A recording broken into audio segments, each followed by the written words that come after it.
we are fortunate to have Professor Alok Satapathy sir. He is alumni of our university.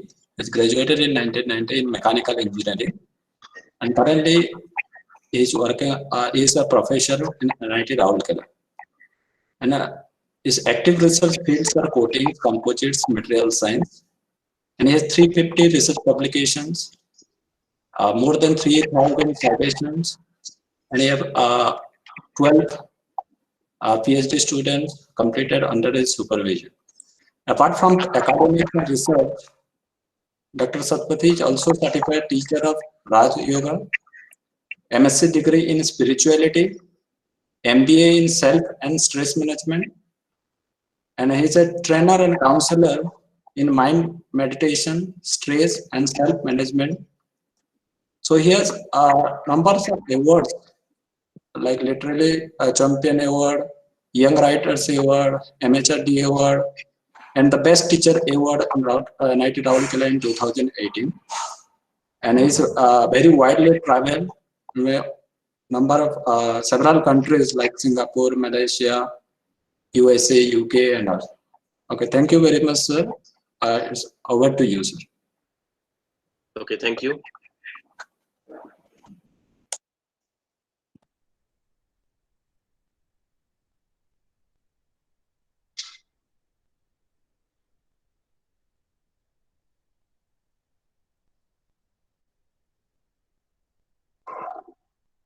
Can you see the slide? Yes, sir. Yes, sir.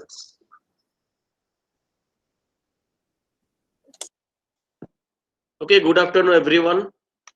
And this is as the host said, this is the last session of this FDP. And you all must be very eager to reach the final point, because for last few days you have been listening to various talks. So I will try to engage you for next 1 hour by something which is not related to the core theme of your topic, and it is not at all an engineering subject. It's a soft area but very vital area of human personality and our very basic being. So today's talk, just confirm, can you hear my voice? Is that clear? Yes, sir, it's clear. Okay, thank you. So today's I am supposed to talk to you on management of mind from the perspective of spirituality and human personality. So this is a subject which has been very close to my heart, closer than my own research area, and I thank my alma mater, DSSUT Burla, for giving me this platform to share my thoughts, which might benefit all of you or some of you in situations that we encounter in every day. Now, we will start with a basic definition of health as defined by the World Health Organization. This is a situation, I mean, the time that we are passing through, and we have been experiencing and have been a victim of this pandemic COVID-19. So this is a scenario where health has become the priority on the top of everything. So how does WHO defines health? Because it is very closely, today's topic is very closely related to our physical health as well. Now, WHO defines health as a state of complete physical, mental, and social well-being. And it is not merely the absence of disease or infirmity. Just because I do not have any disease, I cannot say I am healthy. I am healthy if I enjoy complete physical well-being, mental well-being, and social well-being. So the doctors are mostly concerned with our physical well-being, and the society around us, the family, the friends, they are concerned with our social well-being. But as far as the mental well-being is concerned, we ourselves are responsible, and we have to take care of this particular aspect of our personality, our existence, so that we pull on this life well.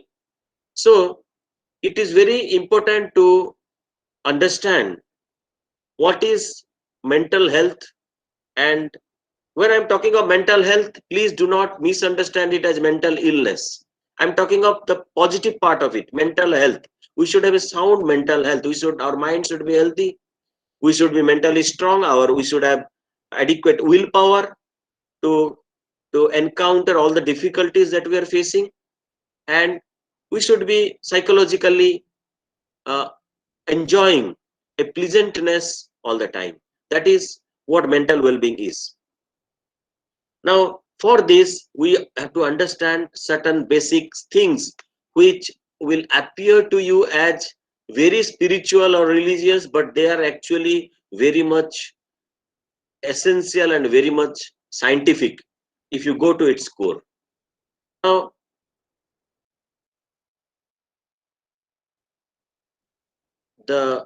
just a minute. Yes, in this world, there are thousands and thousands of species, animals, birds, aquatic creatures, insects, and among them, human being is also just a well-being. Well, just a species. Now, among all these millions and millions and trillions of species in the world, only human being is the only species that asks itself, "Who am I?" The dog never asks itself, "Who is he?"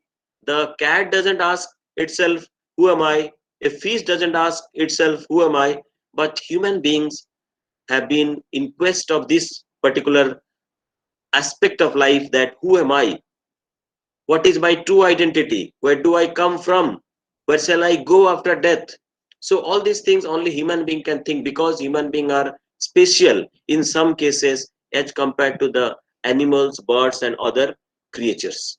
Now, who am I? This question has a has has has been exciting people of various walks of life, be it philosophers, scientists, or normal human being. So this human being that I am comprises of two things. I have two parts. There is a human part and there is a being part. Okay. Now the human part, the human word has come from the word humus. Humus means earth. That means we have two components. One is our physical identity and one is our spiritual identity. Because when a man dies, the physical identity remains, but the spiritual identity is gone. And so the person whom we were calling by name, immediately after he dies, we call it a body. So it becomes only a physical body, a bundle of flesh and blood and bone. Okay. So that is because that is made up of earth. That is made up of, in fact, 5 elements, the Pancha Tattva, and that is only the physical identity of ourselves. But we also have a spiritual identity.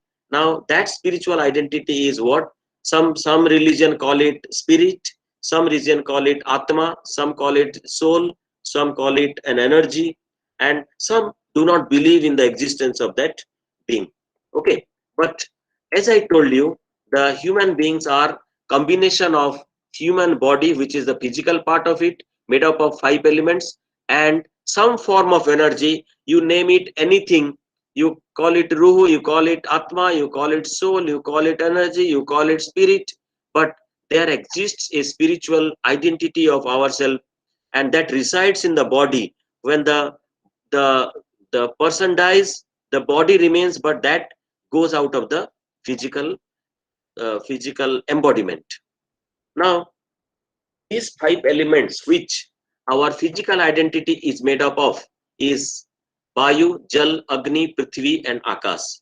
We all know this: air, water, fire, earth, space. This is a very core concept of Hindu philosophy, and we are made up of this. I mean, the body is made up of these 5 elements. And always when you feel thirsty, you require water, you need water, because your body, in the body, water level goes down and your body desperately wants water to maintain the level of water in the body. Similarly, air, fire, earth and space. Okay, but today we will be talking about the spiritual identity of ourselves, or spiritual component of our existence, that is the energy, or that thing which resides in our body, and because of which we are called what we are, and we are called a lively person. We can walk, we can speak, we can talk, we can listen, we can see, we can run, we can dance, just because of that spiritual being is present in the physical identity, physical embodiment. All right, your physical body, without that spiritual identity, can do none of this activity. All right, so that energy or spirit or soul or the spiritual component of our existence consists of three things. Just like our physical component consists of five elements, our spiritual uh, component consists of three essential components, which are mind, intellect, and habits. Man, buddhi, and sanskar. And out of this, you can say the animals, they have mind and they have habits. Not that the animals do not have mind; they too have mind, and but they do not, what they do not have is intellect. They do not have intellect. Intellect is not intelligence. Intellect is the power to judge, power to discriminate, power to decide, and power to uh, finalize. So this intellect only the human beings have. And human being, whenever a choice comes in front of us, either to choose this one or that one, we use our intellect and decide where to go, what to choose, whom to follow. So the dogs, the cats, the animals do not have this part in their the spiritual identity. But man is special, and human beings have mind, intellect, and habits.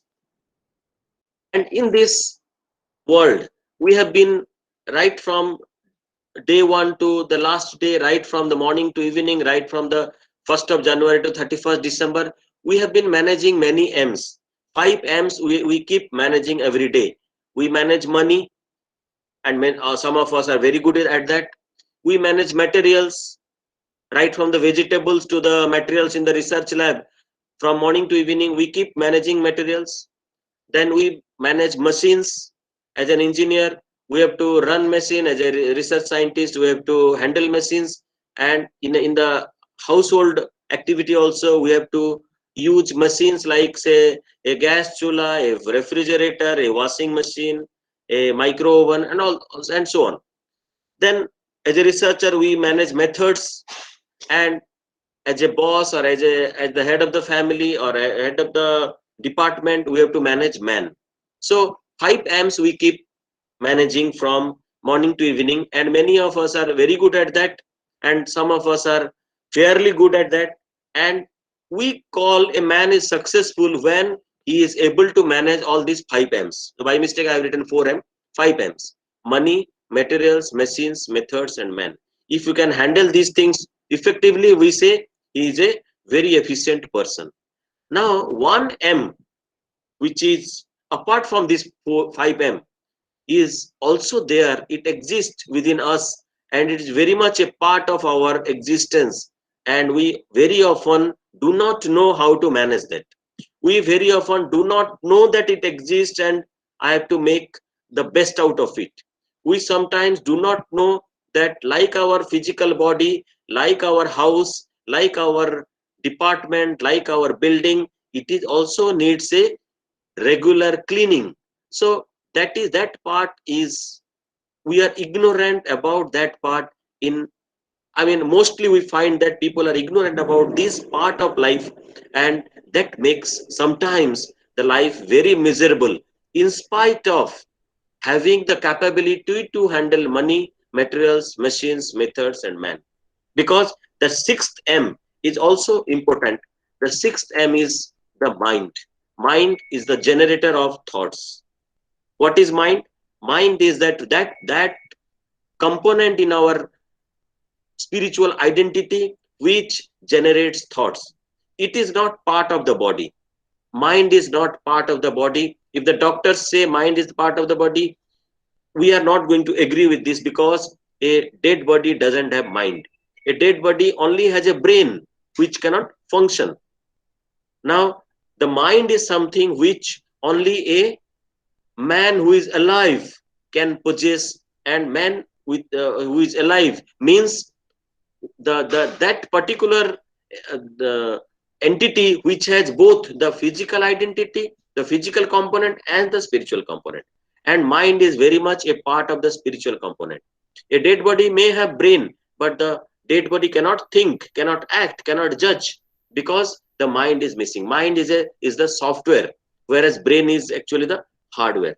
Now, this mind goes when the body dies. When the person dies, the soul leaves the body, and mind also vanishes along with the soul.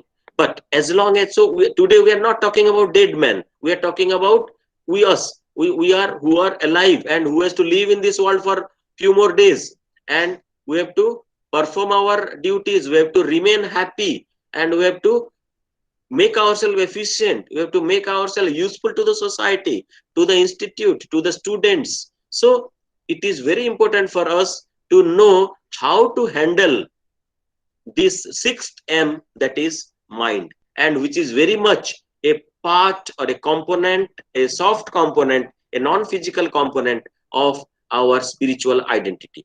So in short, I will say that our being is split into two parts, a physical part and a non-physical part. Now the physical part is made up of 5 elements, whereas the non-physical part of us is made up of 3 elements, that are mind, intellect, and habits. And we are governed by these 3 soft elements, non-physical elements, mind, intellect, and habits. And today we are discussing about how to manage this mind, so that our management of other M's like materials, methods, man will become more efficient, and we can not only live a life of success, we will also live a life of happiness, because many successful people are not happy. Many successful people are not happy. Many people on the top of the job are also not happy. Many rich people are there who have not experienced happiness. So what is your priority? If you want to be happy, you have to learn how to manage your mind. Now the big question comes. Just now we had our Diwali festival, and we know it is customary to clean the house before Diwali. People paint their house and clean up the house. They remove the kacharas and all these things. And if I ask you how often you clean your house, then your answer will be okay, at least once in a year. How often you clean your floors? Every day. We have a sweeper or we ourselves clean the floor every day.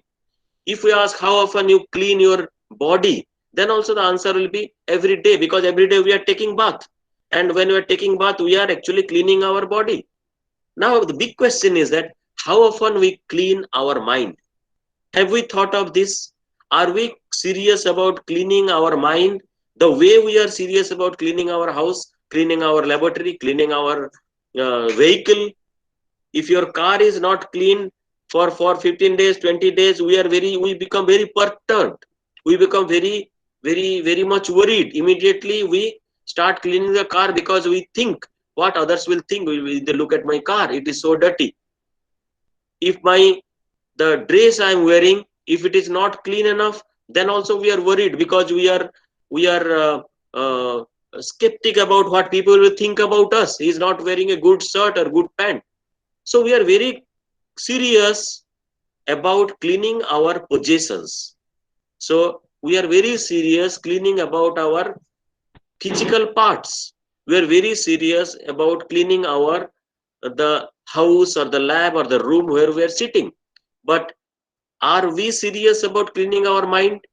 Are we aware about the cleanliness of mind? The answer is known to us.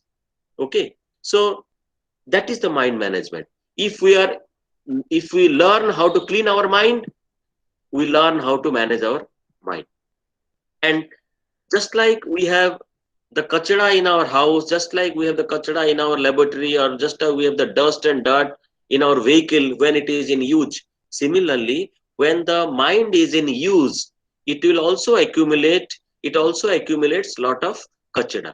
Now, because mind is non-physical, the kachara also is non-physical. So you can't see them. You can't use a broom and sweep them away. It is not physical. Had it been physical, we would have done it, because we are doing all physical things like cleaning of a vehicle, like cleaning of a room, like cleaning of a house. Now cleaning our physical body, cleaning our dresses. So we are very serious about it, and we are very logical about it. I mean, if I ask you why do you take bath, then you will ask me back, what a silly question you are asking. Why should I not take bath every day? But if I ask you why don't you clean your mind, then you can't, you don't reply that way. Okay, because we are not aware of this. When I say we, I'm telling about a majority of people in the society. Okay, that majority includes you, that includes me, that includes anybody who is not aware of the cleanliness of mind. Now the kachara in the mind is again non-physical. And what are the kachara? The kacharas are created by the thoughts we create. Okay, now what kind of thoughts do we create? What kind of thoughts are created in our mind? That is very important, and it is more important to be watchful about the thoughts that our mind is creating. And mind, as I told you, that mind is a generator of thoughts, and this generation of thoughts involves energy. Therefore, whenever we create a thought, that thought is also associated with some amount of energy along with it. Now, if the thought is positive, then the quality of energy will be positive. If the thought is negative, then the quality of energy associated with that thought will be obviously negative. So when we are generating a bad thought, please be cautious and stop doing that, because you are also generating negative energy. And when you are creating a positive thought, you are actually creating positive energy, or a energy of good quality, right? Now it is the same energy that we possess, only what part of that we are making positive and what part of that we are making negative, we are the master of that, and we need the awareness that we are the master of that. So thoughts can be either positive or negative. And in the positive thoughts also, there are various levels of positive thoughts. Like some thoughts are very necessary, we need to do that. Suppose I want to travel from here to Bhubaneswar, then I have to think how to go to railway station, how to book a ticket, where to take a taxi from, and where to get down. Should I put alarm or not? So these are the thoughts which are necessary for me to make myself reach Bhubaneswar. So these are some necessary thoughts. And there are some good thoughts, like I can also create a good thought. Okay, if I'm traveling in a train, I should be polite to the fellow passenger, I should be helping if there is an elderly person beside me. So if I create this kind of thought, then it is a good thought. Now then there are creative thoughts. If there is a piece of land in front of my department, I will develop a garden in it. That's a creative thought. It's a creative thought. And elevated thought is, if I do something, then that will benefit a lot of people in the society. It's an elevated thought. If I go and talk to the small children in a school about some good habits, then that will benefit a lot of children. So that is an elevated thought. If I go to a slum and talk about the bad consequences of drug abuse, then that will help them. So I can create a good vibes in the slum area. So that's an elevated thought. So these are the thoughts. Can you not create this kind of thoughts? Yes, we can. Are we creating these thoughts? This question we must ask ourselves. Whether, and everybody will say that we should create this thought, but how often we create this thought? That's the question. That's the question. So once you become aware of the good consequences of good thought and bad consequences of bad thought, anybody will get the awareness, and anybody will be cautious about thinking what he or she is thinking. Coming to the other side of the coin, we are also capable of creating negative thoughts. In the negative thoughts also, we have got various levels of negative thoughts, like unnecessary thoughts. What I will eat on 15th of December. If I am thinking today, what should be the menu, what should I eat in the lunch, what should I eat in the dinner? If I start thinking 2 months before, then that's an unnecessary thought. Now What will happen if the corona will kill me? It's an unnecessary thought, because it is not necessary, because by thinking that we cannot prevent corona to attack, by to keep myself protected from corona, I have to do something, some other thing, not unnecessary thinking about corona. So there are necessary thoughts, there are unnecessary thoughts. Similarly, in the negative category, there are waste thoughts. And if you just make an analysis of what you have been thinking since morning, you will find that most of our thoughts that we have created since morning today are waste thoughts. I mean, those thoughts were unnecessary and waste thoughts. And there are, okay, up to this it is tolerable, but then in the negative category we have destructive thoughts. Means I'm sitting in my room and I'm trying how to destroy your reputation, how to make you defamed, how to put you in trouble, how to plan an accident. So all these things, if I am thinking in my sitting in my room and I'm thinking about others, that others should suffer and I should take the pleasure out of it, then that is a destructive thought. Now above that also there is a kind of negative thought, that is toxic thought. Toxic thoughts are poisonous thoughts. Means you are thinking of the extremely bad thing about others, like you are planning to kill someone, you are planning to ditch someone, you are planning to betray someone, and you are betraying someone. So you are doing, if you are doing this, be sure that you are generating toxic thoughts, and the toxin developed by creating, while creating these thoughts, are stored in your physical system. The toxins, the bad hormones, the negative hormones, the harmful hormones that are secreted from different glands of our body, they get stored in our body, not in the body of the person about whom we are planning or we are thinking. Okay, so it's a very scientific concept that जैसा सोचोगे ऐसा ही बनोगे. Okay, it's not a word from it's not a stanza from Bible or Bhagavad. It is a scientific statement. The way you think, so you become. Okay, so how I'm telling you, just like, so I am basically a mechanical engineer, so I'll tell you about the transmission system of a vehicle, and many of you must be from mechanical department, or basically all of you are engineers, I suppose. So you can understand that this, in a vehicle, what happens? An engine generates power. The power is generated in the engine, not near the wheel.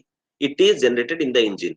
Now from the engine there is a transmission line through the clutch plates, the friction plates, the gearbox, the driving, the propeller shaft, and when it comes to the rear side there will be a differential, and through the differential that power is transmitted to the rear wheels.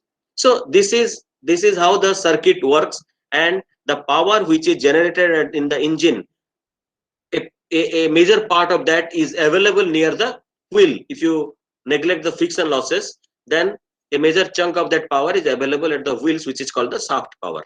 Okay, so power is transmitted from the point of generation to the point of use, that is to the wheel. Similarly, when we are creating a thought, when the mind creates a thought, then that thought follows a circuit and makes your destiny. Your destiny is not written on your hand. Your destiny is decided. Your destiny is created. Your destiny is manufactured from the kind of thoughts you are creating in your brain. Now, if you create a good thought, a similar feelings will be appearing in your mind frame. Then if you are feeling good, then you will also develop a good attitude towards life, towards other persons, towards situations, and towards the various events. Now if your attitude is good, then automatically the next step is action. Your action is bound to be good. Now you see, the thought, feeling, and attitude, all the three things are happening in your mind, and your mind is not visible, the thoughts are also not visible, feeling is not visible, attitude is not visible. But what about action? The action is the visible part. Now it starts. So as your attitude will be, so will be your action. So your action is visible to the outer world. And if you repeat your action, then that kind of action, if you just suppose, for example, if looking at me, you create a bad thought, oh, this fellow is very boring, and this fellow is not so good person, and so you develop a bad feeling about me. So you create a negative attitudes in you about me. So your action towards me will be reflected in your speech. So you may not talk properly to me, you may not wish properly to me. And what happens if this is getting repeated day by day, the same thing happens, then that becomes your habit. So every time you see a person or a person like me, you get irritated, you get angry, and that will become your habit.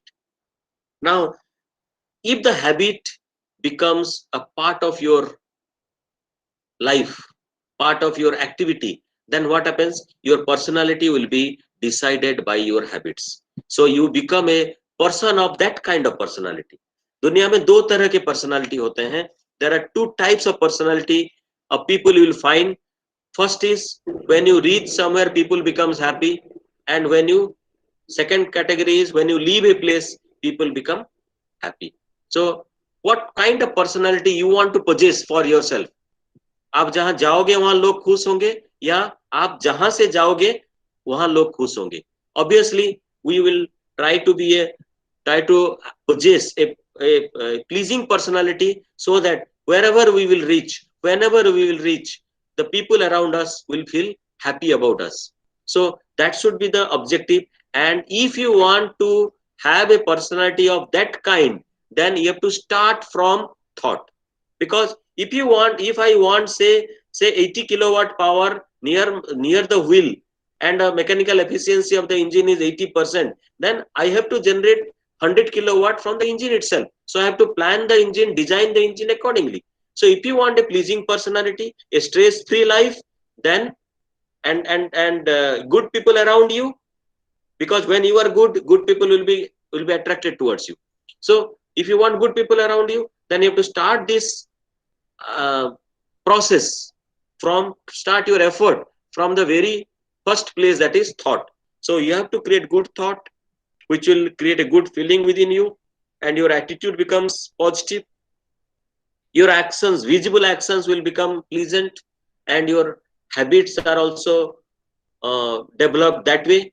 So, and your personality will become as per your habit.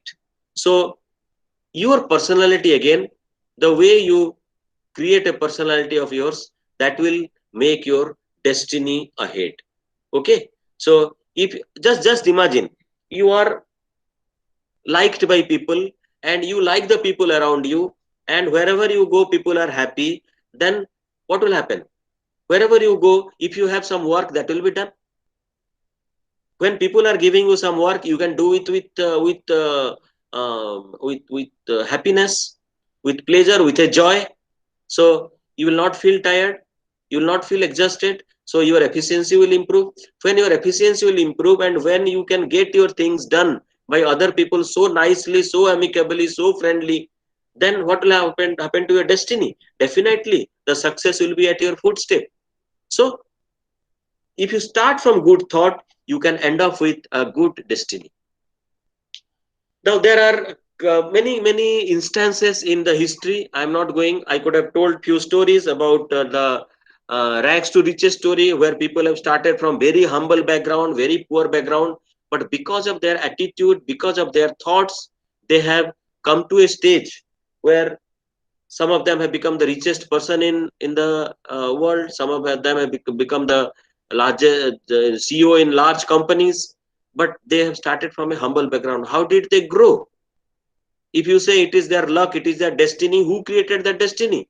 It is their perseverance, it is their thought, their effort, and their way of looking at the world that has changed everything, And so there are the instances are many, stories are many. The rags to riches story are so many in the history and in the storybooks. So I'm not narrating those stories, but it is always possible to create your own destiny simply by creating your thoughts, creating good thoughts. That's why there is a saying in Hindi, सोच को बदलो तो सितारे बदल जाएंगे. If you change your thoughts, then your stars will change. सोच को बदलो तो सितारे बदल जाएंगे.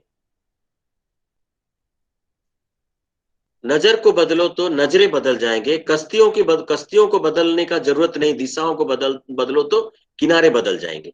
So if you just give a twist to the direction of thoughts, then your destination will change.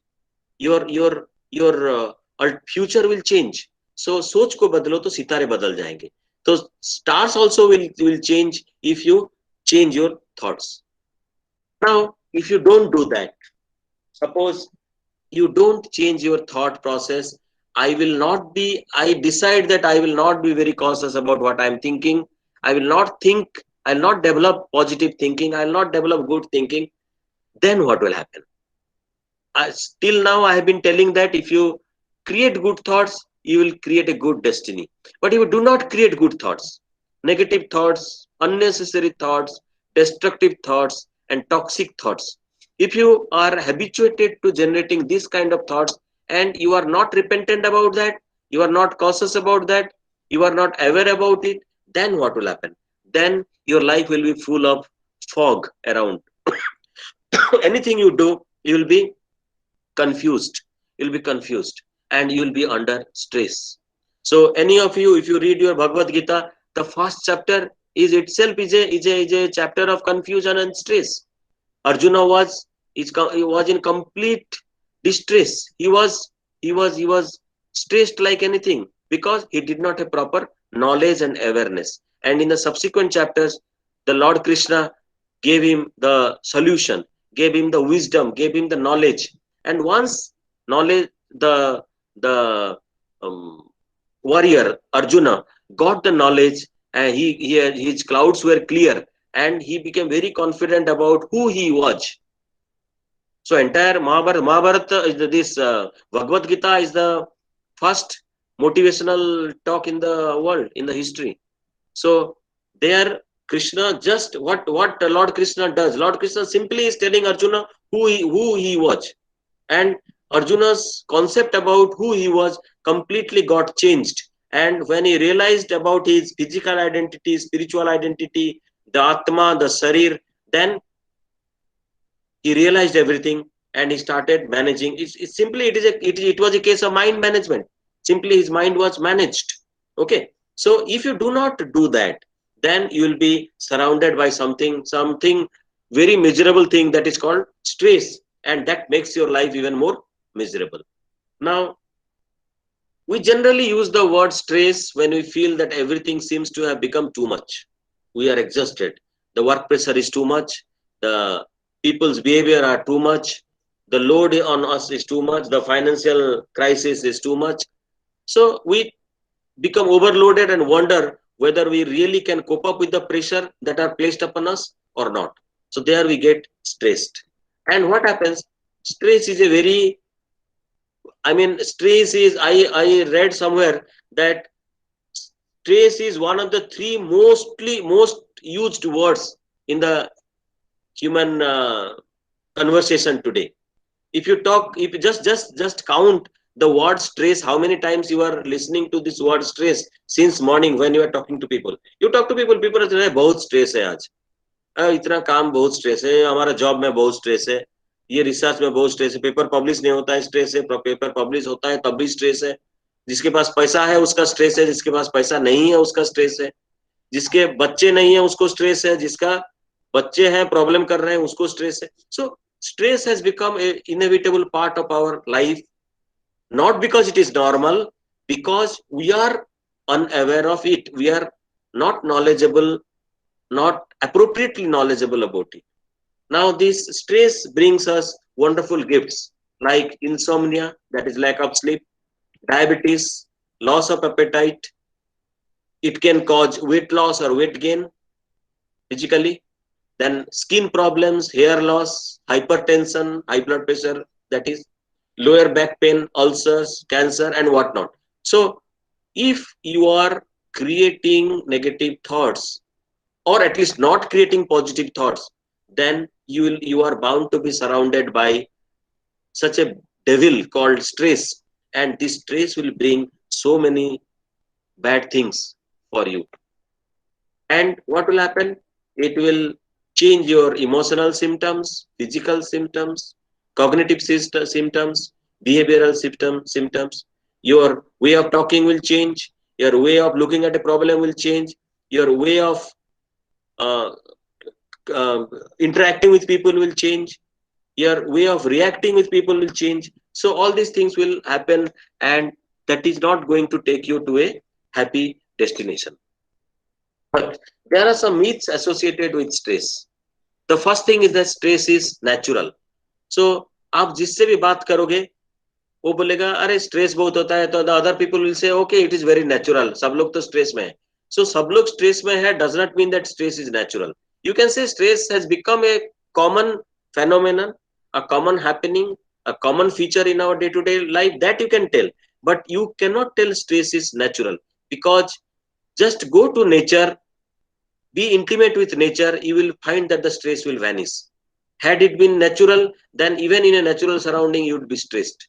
Okay, so that is not the, that is a myth only. It's a blind belief that stress is natural. It is part, it has become part of our belief system, because all the peoples who are not knowledgeable about stress keep telling about stress. So that is the whole problem, and they say that stress is natural. Just like people are telling आजकल this diabetes has become very natural. वो तो सबको होता है, diabetes is natural. सबको होता है does not mean it is natural. It can be, you can say diabetes is common, but you cannot say diabetes is natural. Now, stress is not natural. We have to, if you want to eliminate stress from your life, you have to first change your belief system that stress is not natural, stress is man-made. And who is that man? Myself. I am creating stress for myself. Then other thing is that stress is due to others. Whenever we are suffering from stress, we always blame others, people around us. We blame the people, we blame the situation, we blame the authority, we blame our HOD, we blame our head of the institute, we blame our vice chancellor or director. So we keep blaming, and we become very complacent after blaming that it is because of them I am getting stress. But that is also not true, because the same person or different persons working under the same person do not get the same stress level. Had it been due to the boss, then all would have been suffering from same level of stress. But that doesn't happen. If you look at a rose in a garden, then 5 persons look at a rose, beautifully blossomed rose in the garden, and 5 persons can create 5 different thoughts. One will simply say, oh, so nice. One will appreciate its beauty. One will thank God that God has created such a beautiful thing in nature. And one will think of the owner of the garden, how lucky he is. He's growing roses of this quality. And someone may also think that it is very nice. I will pluck it out and go take away. So many different people will have different kind of responses. Similarly, depending on what kind of response you create, you will have that level of stress within you generated. So the apparent causes of stress is actually the past, people, and situation. Why I am using the word apparent? Because I know that these are not the real causes. They appear to be the reasons for stress. One is past. We get sometimes very stressed due to our past happenings, but past is always past, and you cannot change the past.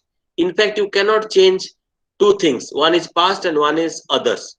Can you change others? No, you cannot change others, because their attitude, their way of thinking, their mind, their generation of thoughts, their quality of thoughts is not in your control. What is in your control is your own thoughts. Your own thoughts are in your control, and how you manage them, how you manage your mind, that is in your control. But others' mind control is not within your hand. So since you cannot control others, so do not let your mind controlled by others also. Okay, so the apparent causes of stress are past, the people around us, and the situation that are happening. Okay, then there are 4 C's. There are some C's, like one is competition, If you are very competitive, no, my neighbor has got this, so I should have this, and my colleague has bought a new car, so I should also have a new car. So this, if you compete, then there is no end to it. Our most of our stress is arising out of our mindset about competition, which is unhealthy. And people say, but we have been trained like that. We have been trained that the world is competitive, you have to compete and be successful and all that. So we have been listening to all this bullshit from our parents, from our teachers, from our peers. But in fact, in the world, there is nothing like competition, because competition always take place among equals, and no one in this, no two persons in this world are, on this universe, are equal. Everybody is unique. Our, even our footprints, our fingerprints do not match, our eye impression do not match, our destiny do not match, our nature do not match. Even if you are two brothers from the same parents, your nature do not match. So how can there be competition? So everybody is unique, everybody has his own karma, everybody has his own vichar or thought, everybody has his own what do you say, karmic account, everybody has his own history of past lives. So they will go in their directions. Competitions do not help, but competition create a lot of stress. Then comparison is, we keep comparing with ourselves with others, and that becomes a major cause of our distress. Similarly, complaining, if something happens to me, some odd happens to me, then I immediately complain. It is not because of me. मैंने तो अच्छा किया था, लेकिन my boss has done it. My HOD did not allow me. मैंने तो सब ठीक किया था, but my HOD did not recommend it. मैंने तो सब ठीक किया था, but my director rejected it out. So we keep complaining. That also doesn't help. It only creates stress. So if you want to be aware of the stressfulness and want to be free from this stressful life, then please avoid this 4C: competition, then comparison, then complaints, and competition, complain, and criticism. Yes, criticism has become a lifestyle. Actually, whenever whenever two people will, meet each other, then they will talk about the third person. When the third person joins, then they will talk about the fourth one.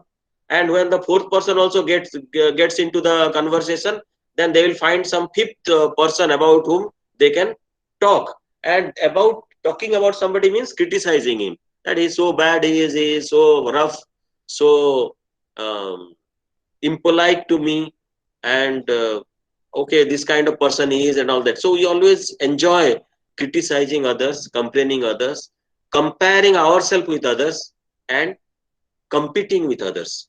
So what happens, all our thought process simply gets diverted from our inner being to others. So it always becomes outward.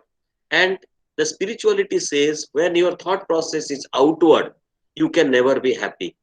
To remain happy, to maintain happiness, to share happiness, to spread happiness, your journey should always be inward. You should think about your own inner being, who you are actually spiritually, and what should you do so that you lead a life full of satisfaction, contentment, and in a very stress-free manner. So 4Cs are to be avoided. Now I will give you some tips. Now when you fall a victim of stress, say temporarily, suddenly you find that you are getting stressed. What is stress actually? Stress is different from pressure and tension. अभी जो pressure बोलते हैं, the workload is called pressure, and tension is something. Tension means what happens, our mind, a normal mind can generate 35 to 40 thoughts in a minute. So frequency of thoughts is 35 to 40 in a minute. So if your mind is generating that many amount of thoughts every minute, then you are not in a stretched or strained state of mind, and you will say that you are enjoying a normal mind, and you are not under any tension. But the moment you get bad news, the moment something happens, then what happens? Suddenly the number of thoughts per unit time increases. Just 5 minutes back, you were thinking, you were generating only 35 thoughts per unit time. Now, suddenly the number of thoughts that are generated in your mind in a minute becomes 55, 60, 65 like that.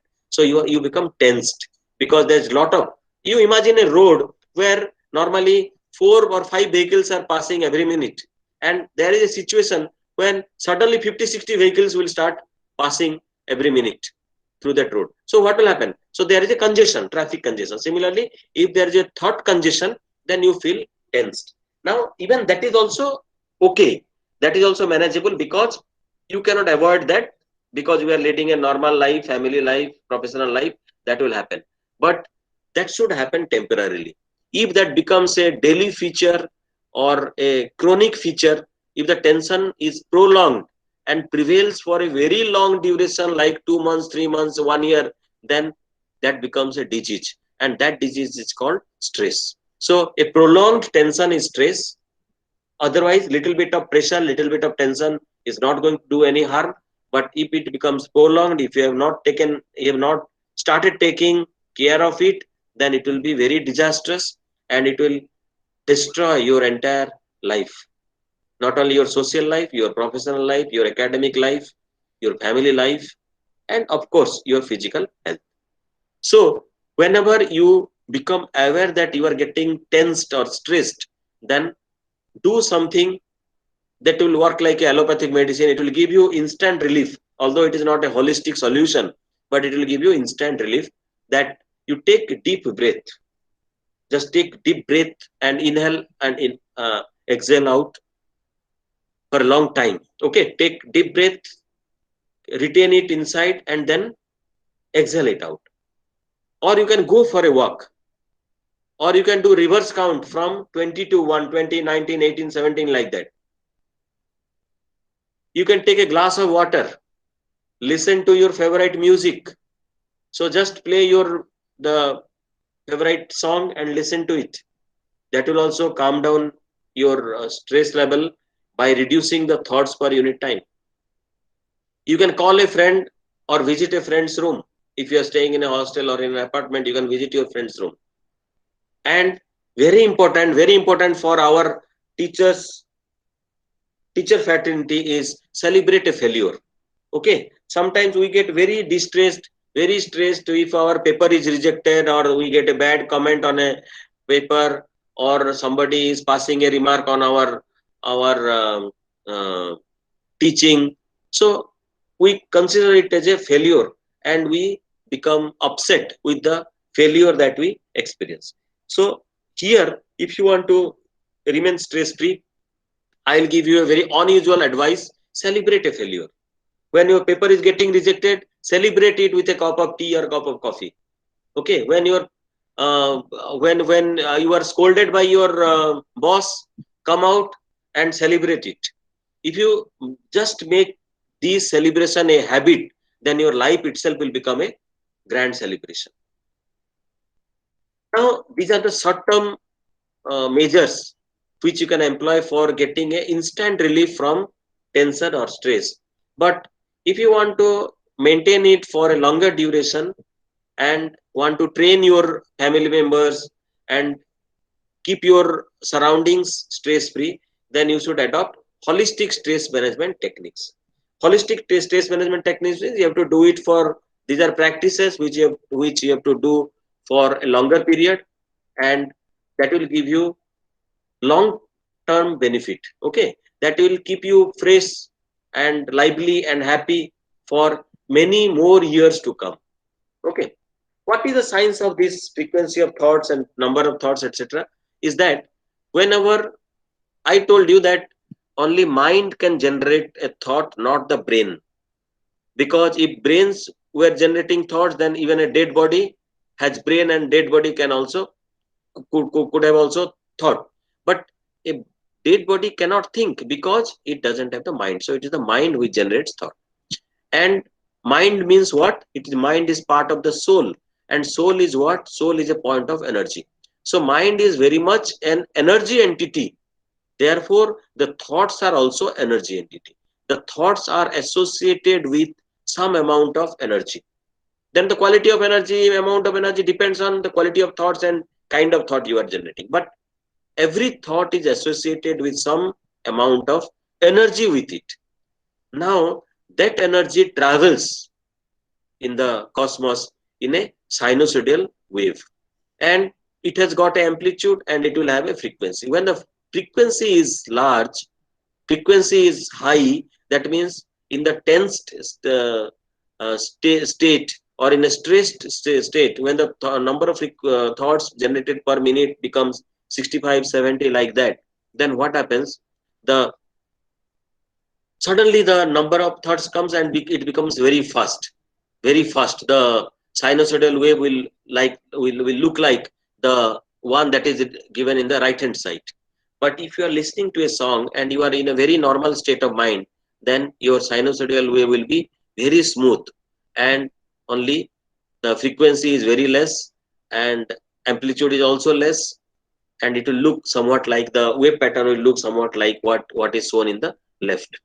And this, depending on this pattern, the frequency of brainwave pattern, you have the pleasantness, different degrees of pleasantness in your mental experience. So normally we are at the beta stage all the time.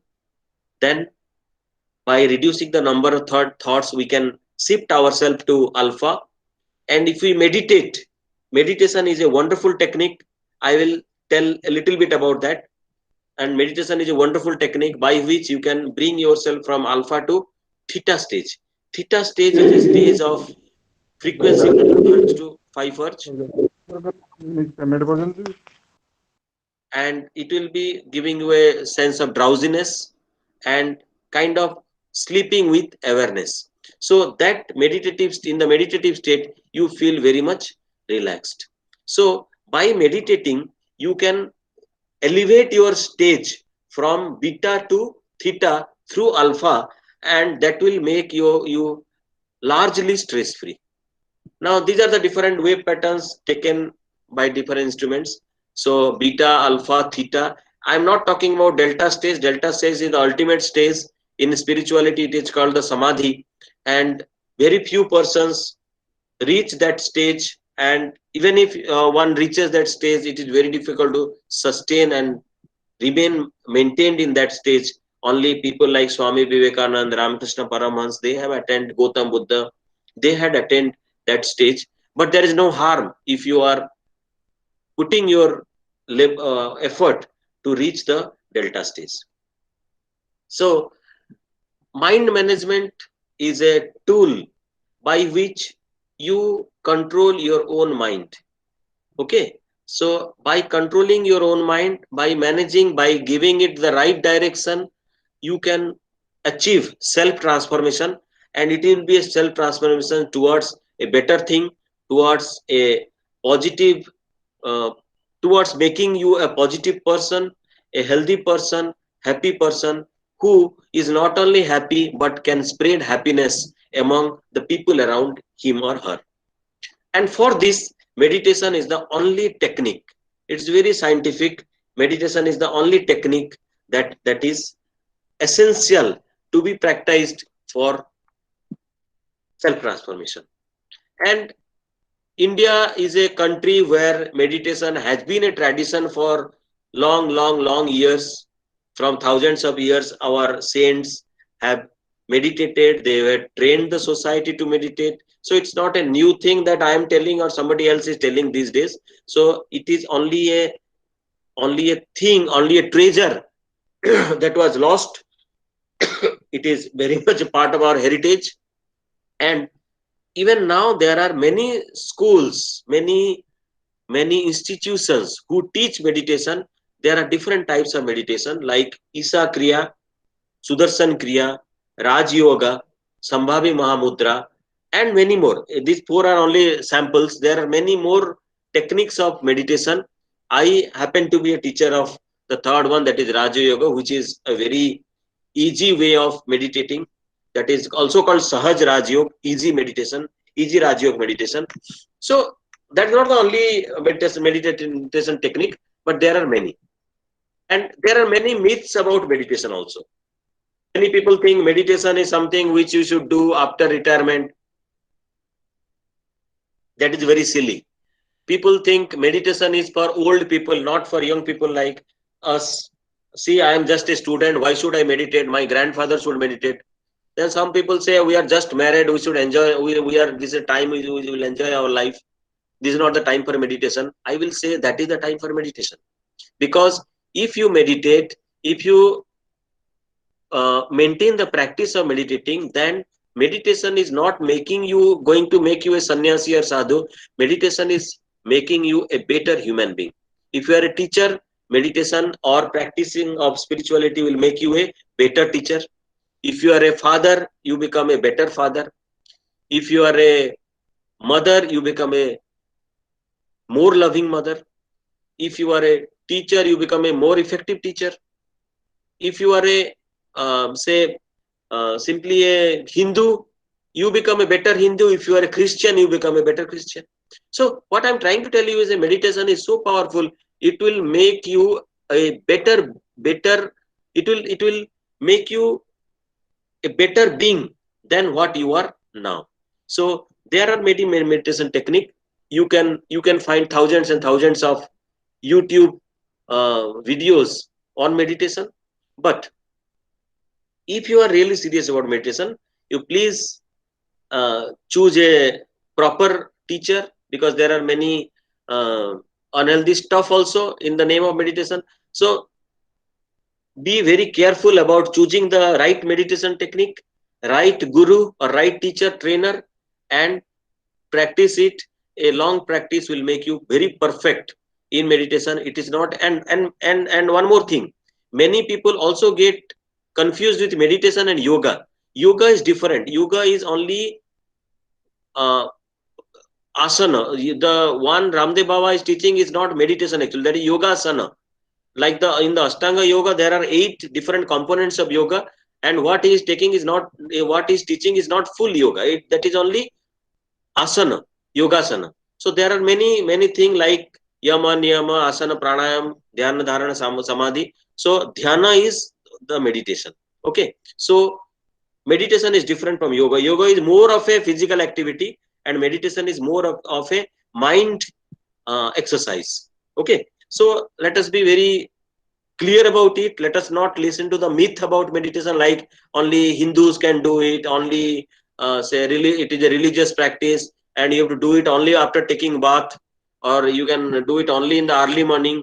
Sometimes people think only Brahmins can do it. So all these things are myth, and let us not go by this. Let us approach meditation with a scientific approach. Let us do it and lead a stressful life. So with this, I think I will conclude my speech. And if you want to know more about mind management or stress management and different techniques, and then you can you can watch various videos in the YouTube, and you can also visit my YouTube channel Alok Sir Speaks, where you can find some motivational talks and meditation speeches. Okay, thank you. And with this, I conclude this session. And if you have any query, I would like to answer.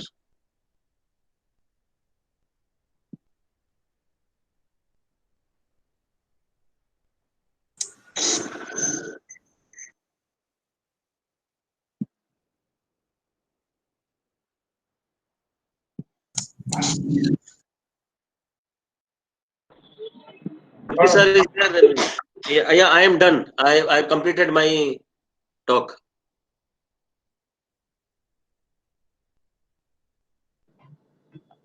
Participants, if you have any query, you please put it on the chat box, or you can unmute yourself and ask.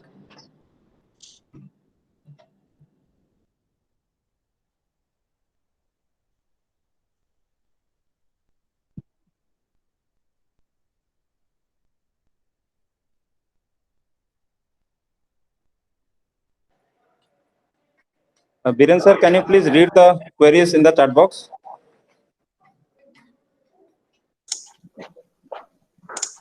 Yeah, someone is how to control thought gloom coming to our mind?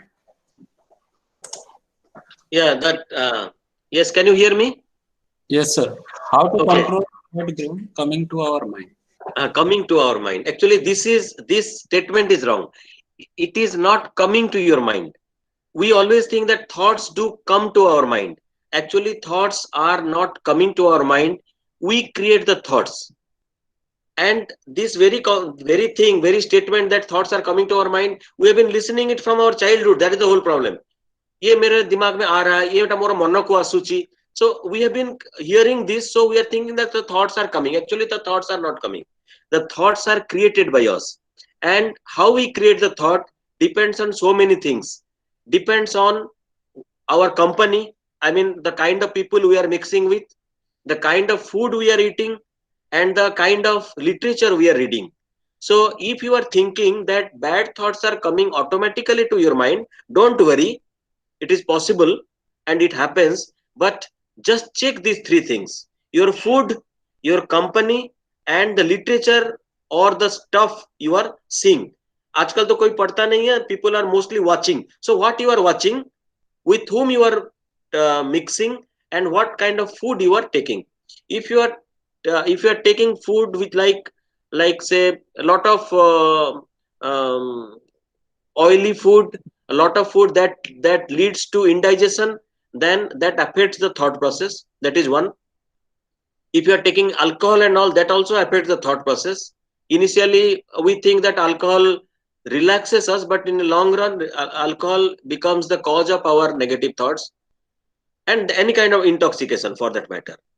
And secondly, one is food, one is the kind of company we are keeping, and the kind of literature we are reading, or kind of the screen we are watching. So if you have a conscious control over these three things, then you will find that in 5 days time your thoughts are getting purified.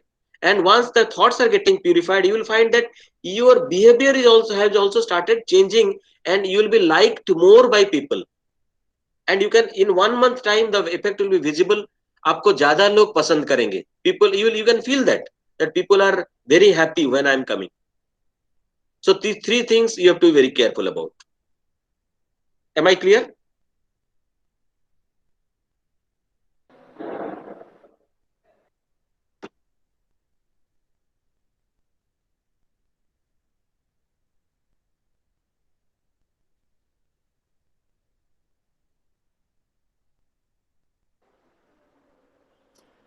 Anything else, participants?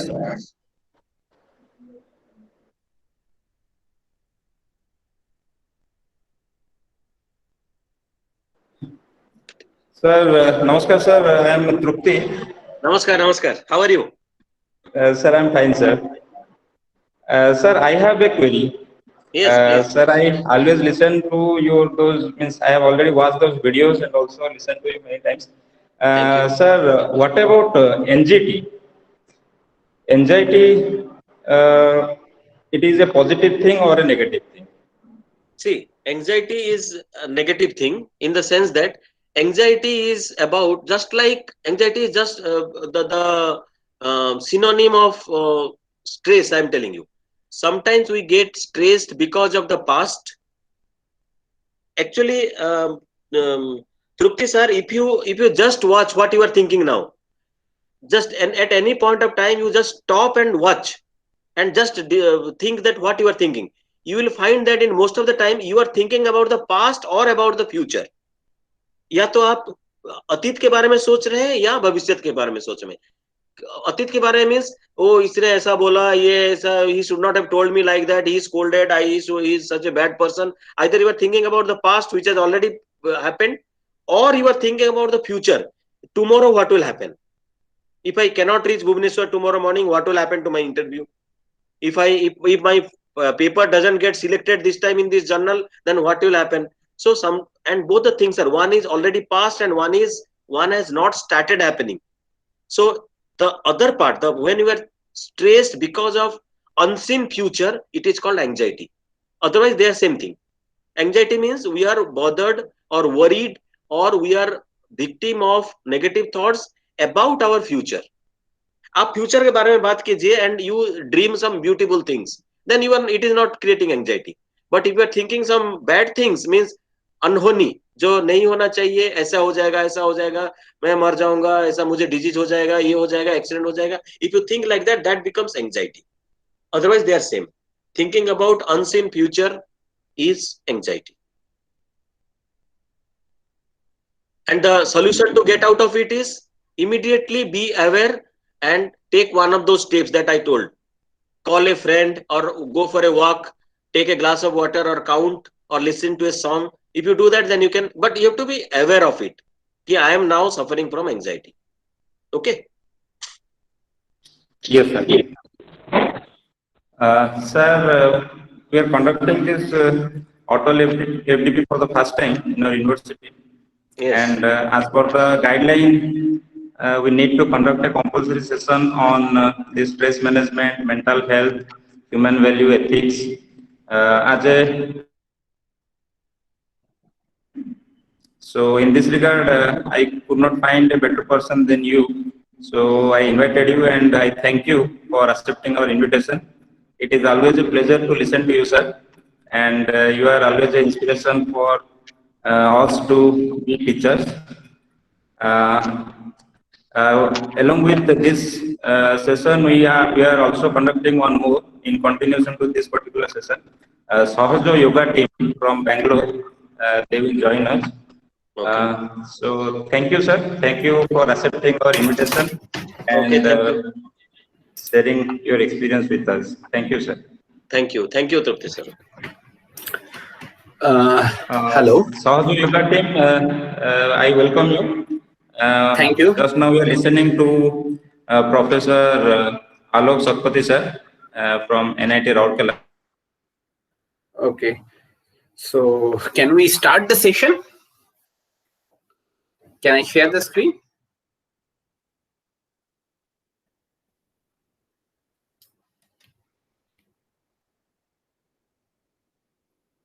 Hello?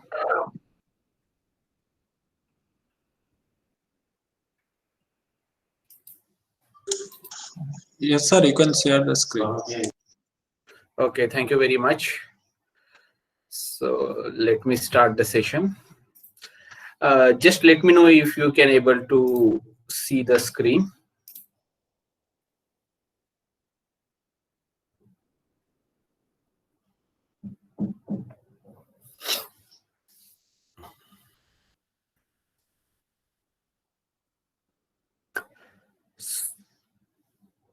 So good evening, good afternoon to all of you. Myself, Chandrakant Deoda. I'm working as a senior technical delivery manager in a private company where I'm leading one DevOps unit. And whenever I get the time, I'm just as a social service, I'm teaching the Sahaja yoga technique online or offline in India, outside India, wherever I travel. And this session is very interesting because it gives a lot of benefit to me when I'm working in Wipro Technology. That time my HR has organized. And from that time onward, we started this session. I got a lot of benefits, so I associated with this organization, and wherever I get time, I also share this knowledge because this is a totally free. Once you know the technique, you can share with others. So, sir, how much time we have? Mishra, sir?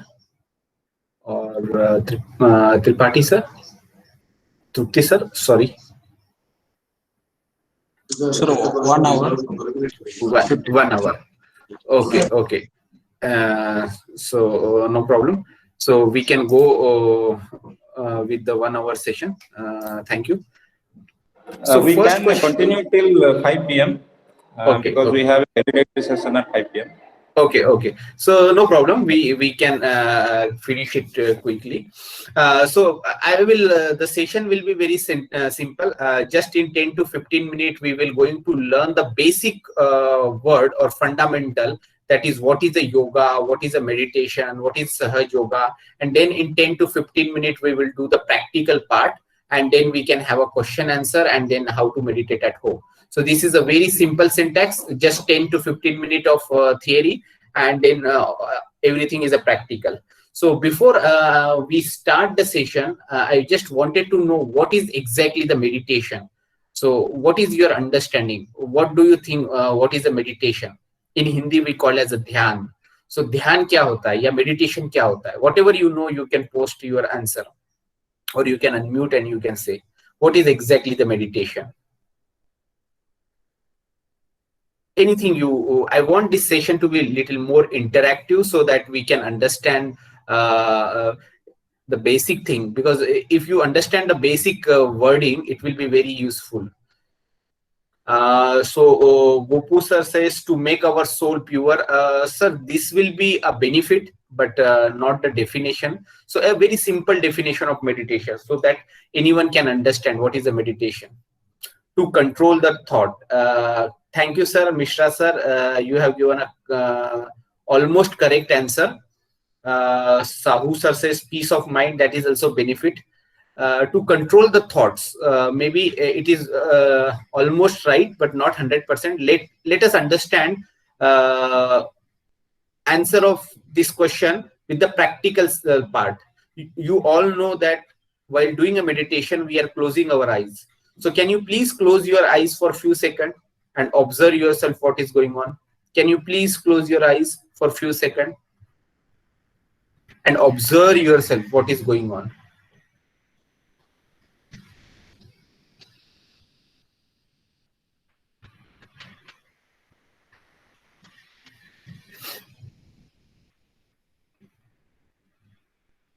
Now slowly you can open your eyes, and if you observe properly, when you close your eyes, you are getting a thoughts, and these thoughts are either from the past or either from the future. On your brain, you are getting a multiple thoughts. Something happened with you in past, you are thinking on that part, or something you will be going to do after this program, or tomorrow you have to go somewhere, or some planning you are doing. So you always thinking on a past or a future. So if you observe properly, this thought wave is continuously there. One thought will come, then it goes down, and then immediately another thought will come, then it goes down. So there is no single moment or a fraction of time where you do not have any thoughts. This cycle is continuously there.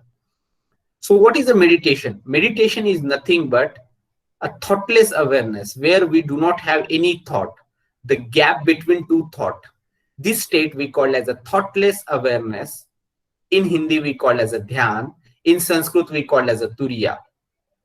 Okay, so this is the simple definition of meditation. The meditation is nothing but the state of thoughtless awareness. And today in practical part, we are going to achieve this thoughtless awareness.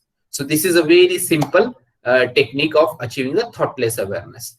Now, I want to explain the stress. Let me explain you the stress little later. So now we understand the meditation. Now I would like to know what is meant by yoga. So can you please anyone tell me what is exactly meaning of yoga? I'm just going on a simple word so that you all can understand the basic thing. So anyone want to share what is exact meaning of yoga? Anyone want? What is the yoga?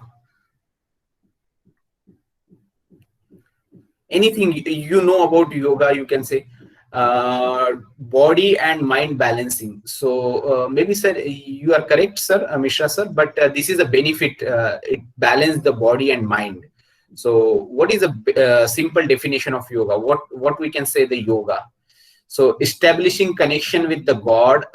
Maybe you are also a little right. So let me explain you exactly what is the yoga. What is the difference between yogasana and yoga and pranayam and meditation? So you all know that if we do some kind of exercise, we are getting a benefit. Okay, that is we all know. Then second part is yogasana, like Surya Namaskar, Vajrasan, and different posture where we do a yogasana. And this yogasana will improve your muscles internally, and it gives a much more benefit than exercise. So yogasana is a form of exercise, After yogasana, what is the next step? You can say the pranayam. It's a breathing exercise where you can inhale, outhale, you can do some breathing exercise. But this is you are doing a mechanically. You just searching on the YouTube, or you go somewhere and you find some pranayam and you are following that. But in market, there are a number of pranayams. Which pranayam is good for your health, you don't know. You are simply watching the TV and just doing the pranayam. But meditation is the last stage beyond the pranayam. When you do meditation, whatever pranayam is required for your body, it will happen automatically. You don't need to do mechanically, like breathe in, breathe out, and it gives a much more benefit than pranayam.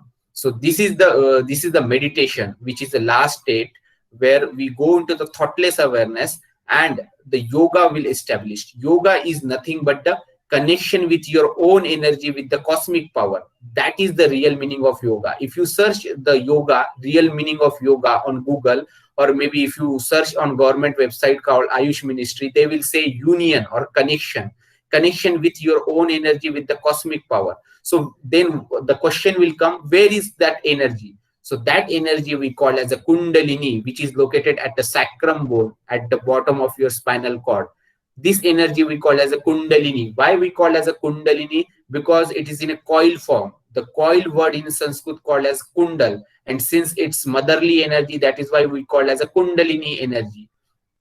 Each human being, when he get the birth, he has eyes, nose, hand, legs. Similar way, each human being, when he get the he come into the earth, he come with the kundalini energy, and that energy is there inside their body, but that is in a sleeping state, or maybe we can say passive state. But when we do some activity today, this energy get activated and go to come out from our head and touch to the cosmic energy.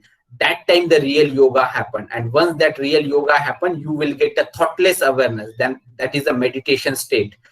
Because we have done one experiment. When we close our eyes, we are still getting a thought. Even if I ask you to close your eyes, you are still getting a thought. Then how you will do the meditation? It is impossible. Unless and until the yoga will establish, you cannot go into the meditation. So the yoga will happen once your kundalini is awakened and touched to the cosmic energy. And that process is called as a self-realization in English, or in Hindi we call as Atma Sakshatkar. But this energy is activated and it is touching into the cosmic energy. How you will come to know? Means if I am just I am speaking and you will believe? No. Once this energy get activated and it touch the cosmic energy on your fingertips or on your hand, you will feel the cool or hot breeze. This indicate that your energy is activated. This is the high frequency electromagnetic waves. If you know the physics principle, each particle is generating a wave. Similar way, our body is made up of 5 elements. Once this energy is activated, this energy is generating a waves, and this wave you can feel as part of a cool or hot breeze on both of your palm and top of your head. So where this energy, if you feel a hot and cool on your particular part of finger, then you can body. So that is also another next level of understanding, or a next level of method where you can cure all your problem. So then these are the process of yoga meditation. Now with this kundalini energy, we have 3 channels. If you see on the screen, the left channel, which you can see the blue line, which we call as a left sympathetic nervous system in medical language, or in Sanskrit we call as a Ida Nadi. Also we call as a moon channel. This is a channel which is related to our past, which is related to our desire and emotion. Then the yellow line, which you can see, we call as a right sympathetic nervous system in scientific language, or in Sanskrit we call as a Pingla Nadi. This is also sun channel. This is also we call as a power of action power. All the activity which we are doing with this power. And the center path, which we call as a Sushumna Nadi, or a parasympathetic nervous system. This is the actual channel where the Kundalini is traveling on this channel. And on that, there are 7 energy centers, which you can see: the Muladhara, Swadhisthana, Nabhi, Hriday, Vishuddhi, Agya, and Sahasrara. So these 7 energy center is associated to the different body, different organ in our body. If there is an imbalance in this energy center, you will get a different disease or a different problem. So we will see in the next subsequent slide how this energy center and these nadis are associated with our physical, mental, and spiritual well-being. So if you see a person, if you find a person who is a lethargy, he is always focusing on a past or over emotional, he always feel the depression or loneliness. If you find this kind of personality, then you can see that there is some kind of imbalance in his left side, that is ida nadi. Kuch asantulan hai ida nadi mein. Similar way, if you find a person who is very overactive, always thinking about future, workaholic, aggressive and angry person, if this type of person, if you find, that means there is some problem in his right side, or maybe there is some imbalance in his pingla nadi.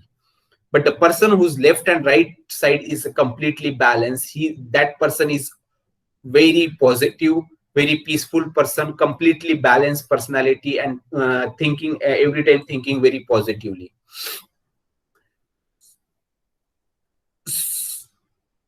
So I want to actually, there is with the Google Meet we cannot share the computer sound, so let me introduce you. On the screen which you are seeing is Dr. Shri Nirmala Srivastav, or whole world known him as Her Holiness Shri Mataji Nirmala Devi. She discovered the Sahaja Yoga technique in 1917, and after that she traveled across the world, and today more than 170 countries are following the Sahaja Yoga technique. Today is the most followed technique in the world is Sahaja Yoga technique, and this is totally free of charge. You can go to any city, state, village, country, you will find a free Sahaja Yoga center. Why this is free? Because Srimataji Nirmala Devi told, you cannot charge any money for your own energy or anything which is a natural process. So this Kundalini awakening is your own energy and it's a natural process. So that is why this is totally free and you cannot charge any money. So it's totally free. For this technique, Srimataji Nirmala Devi received a numerous award. Maybe she is nominated for Global Peace Prize Award. A lot of university has given a doctorate degree. Many awards you can find on Google and other social media platform. So what is the technique she developed? Previously, people used to get this self-realization from their masters or gurus, and out of 1 lakh or 2 lakh or 1,000 or 100 people, one person get this Kundalini awakening, and he also sitting in some quiet places or going into some lonely area and doing the meditation. But in 1970, Srimataji Nirmala Devi started this Sahaja Yoga technique with en masse realization, en masse meditation. So 1,000 people are coming together and doing a meditation together and awakening their Kundalini. So this concept or this understanding is not there previously, and this understanding is developed by Srimataji Nirmala Devi. Actually, Srimataji Nirmala Devi is by professional, she is a doctor. So what she did, she combined the spirituality with the science and developed this technique which we call as a Sahaja Yoga. So Saha means energy which Saha means with, and Ja is born. So yoga is a connection with the cosmic energy. So Sahaja Yoga means the energy which is born with you, which going to connect with the cosmic energy. That is we call as a Sahaja Yoga. So as I explained you, in our body we have a 7 energy center. This energy center is associated with the different body organ. So let me explain you what is the disease. Disease is nothing but the imbalance in this energy center or nadis. But when Kundalini is activated, it is the holistic approach. When Kundalini is activated, it goes to this nadis and chakra. It gives a balance to that chakra and nadis. And because of this balance, all your disease, for example, stomach related, digestion related, kidney related, angerness, all this get cured by providing a more energy to them. Like your immune power will increase, your flow of energy will increase, and this way you can resolve all your problem naturally without taking any medicine. So this is a natural way of resolving all your physical, mental, spiritual problem. it improve your decision making, it improve your creativity, it improve your communication skill, it improve your confidence, it gives a peace. So a lot of benefit. If I can say that this is a one apple, it's a very tasty, its content is very good for your health, and I can give a 1 hour lecture on that apple. But unless and until you don't taste this apple, you don't experience this benefit, you will not going to believe. Similar way, the Sahaja Yoga technique is the same thing. I can give a lecture on this benefit on 1 hour or 2 hours, but unless and until you don't experience this, you don't feel this, you will not going to believe. So today the Sahaja Yoga technique is philosophy is later, but the practical part is the first. So what we are going to chew in today's session is a practical part. If you give us a 10 to 15 minutes properly, at the end of session, you will carry with you the experience of peace, experience of balance, experience of inner joy, and that will be throughout your life. It will not be like one session or 2 session or 1 hour, 2 hour, but this experience will be throughout your life. You may not remember this PPT, you may not remember this session after a few days, but you will remember the experience which you will get today throughout your life, and we all are here for that real experience. So this is one small chart. I would like to show you some animation. If this animation, if you observe properly, till now I explained in our body there are 3 nadis, 7 energy center, and 1 instrumental energy, which is a kundalini. If you observe this animation properly, this is how the kundalini energy get activated. And once it get activated, it goes to the first energy center, which we call as a Muladhar. It nourishes the Muladhar, it manifests the quality of Muladhar. This Muladhar chakra control our reproductive organ and and excretory organ. Then secondly, it goes to the Swadhisthana chakra. The Swadhisthana chakra is very important center. It control our creativity. It is also responsible for our memory problem. So if this chakra is a very good, your concentration level or memory power is very good. Then it goes to the third energy center, which we call as a Nabhi chakra. Then it goes to the Hriday chakra. After that, it goes to the Vishuddhi chakra, which is located at the throat location. This chakra is responsible for your communication skill, your all ear, nose, throat, all kind of thing which is controlled by the Vishuddhi chakra. Then it goes to the Agya chakra, which is located near to your eyes. We also call as optic chesma. If you are thinking too much about past or future, this chakra goes in an imbalance. And then last, this energy come out from top of your head, which we call as a limbic area or sahasrara. Once this energy come out from your head, you can feel the beautiful, cool or hot breeze coming from your brain and from your palm. And that experience, we are here to enjoy this experience now. So this is how your energy get activated.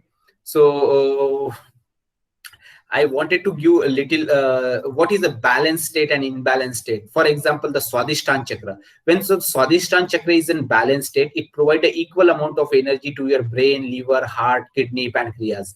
But when it goes to the imbalanced state, why it goes to the imbalance? Because if you are thinking too much about particular topic, you are using too much about your brain, that time this aortic plex provide more energy to your brain. And in that case, he cannot provide a sufficient energy to the other organ. And then liver is generating a heat. If this heat goes to the lungs, we get asthma. If this heat goes to the pancreas, we are getting a diabetes. And if this heat goes to the spleen, it gives a blood cancer. So this is how the balance and imbalance will work in our body. If we are using too much, or if we are going on an extreme level, there is an imbalance created in our body, and which leads to different disease, which lead to different stress level, and which leads to different problems in our body. And how we are resolving? We are resolving by simply taking some medicine, but that is creating a more problem, because each antibiotic, if you take allopathic medicine, there are some kind of side effect. You will not come to know now, but maybe later part of your life. So if we have a very holistic approach or a natural approach to resolve all our problem naturally, then we should go with that. And that is the Kundalini. The Kundalini is a natural holistic approach to resolve all our mental, spiritual problem. And that is a very simple technique. So this is what about Dr. Shri Nirmala Srivastava, which I have explained you just now. Why the Sahaja Yoga is unique? Because with this technique, you can be your own doctor. This is a completely natural technique. It's a very scientific technique, as explained by Russian scientist in meta science. Also, it's a very spontaneous, no physical effort is required. In one of the stories, one sant is there, Ramdas Swami. Someone asked how the Kundalini is awakened. So he replied to that question like takshan. In Marathi, he used the word takshan. That is spontaneously. It can be activated very spontaneously. So this is what we are going to experience. This energy will activate very spontaneously. No physical effort is required.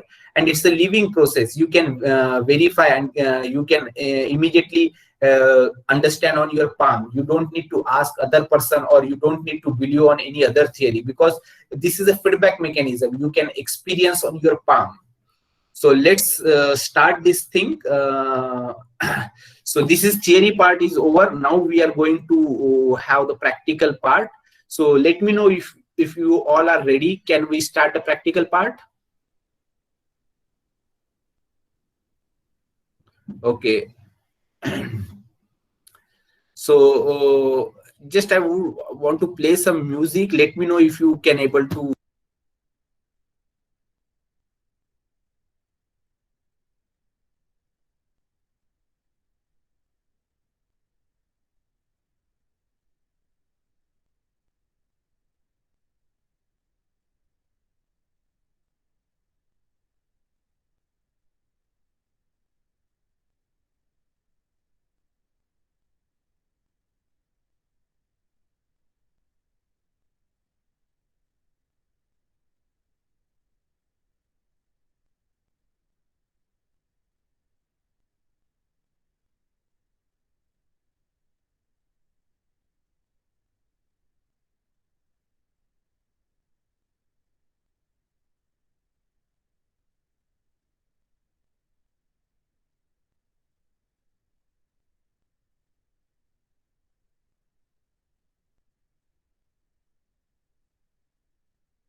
Hello. Okay. So let's start the practical part. In practical part, we have 3 steps. I will going to explain you these 3 steps, and we all can do together this step. So first is raise your right hand, put on your heart, little left side. Step number 1.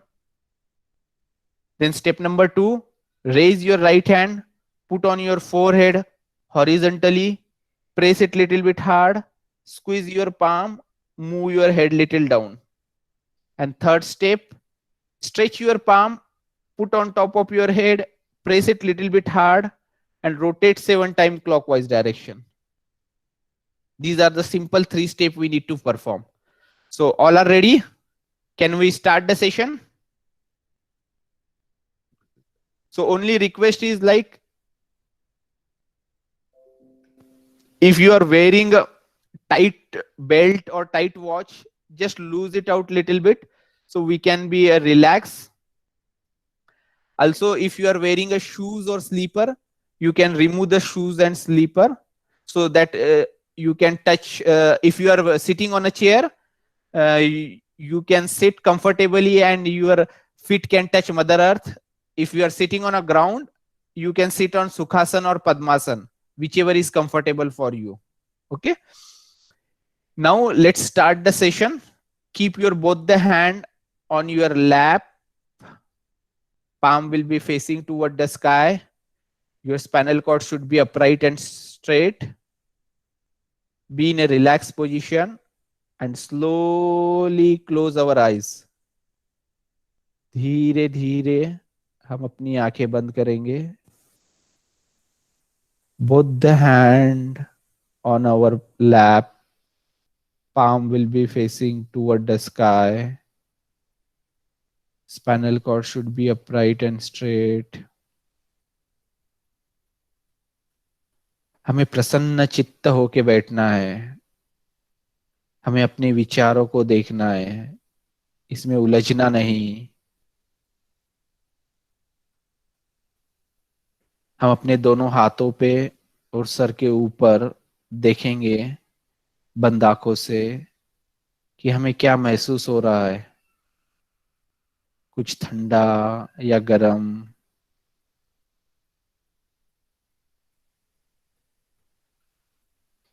Now slowly raise your right hand, put on your heart, little left side, press it little bit hard, थोड़ा जोर से दबाना है. And here we will take one prayer 12 times. Mother, I am the pure spirit. Mother, I am the pure spirit. You need to say 12 times in your heart. Shri Mata जी, मैं एक शुद्ध आत्मा हूँ.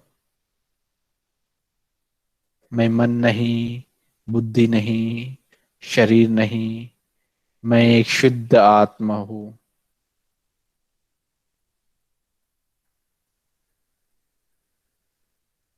We need to say 12 times in our heart.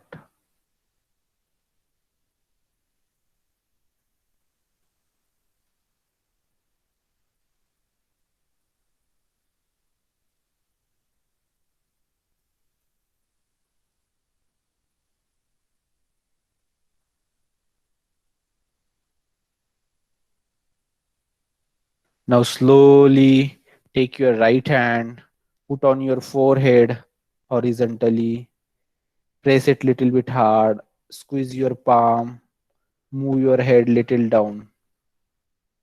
अपना सीधा हाथ माथे पे रखेंगे, जहां पे हमारा सर दुखता है, टीका लगाते हैं. थोड़ा जोर से दबाएंगे और सर को धरती के तरफ झुकाएंगे और यहाँ पे प्रार्थना करेंगे, मैंने सबको क्षमा की है. मुझे जिसने भी चोट पहुंचाई है, मैं उन सबको क्षमा करता हूँ, करती हूँ. I forgive everyone whoever created a problem to me in my past. Don't think about any individual. Just forgive. Just forgive.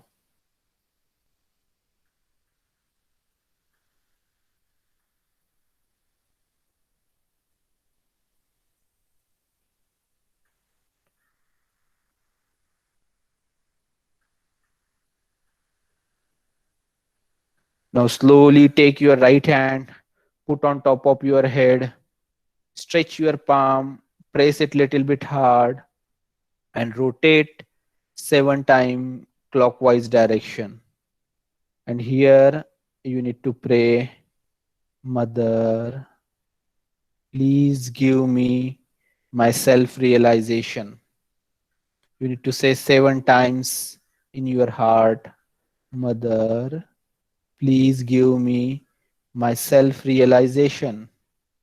Shri Mata जी, कृपा करके मुझे मेरा आत्म साक्षात्कार दीजिए. श्री माता जी, कृपा करके मुझे मेरा आत्म साक्षात्कार प्रदान कीजिए. You need to rotate 7 times.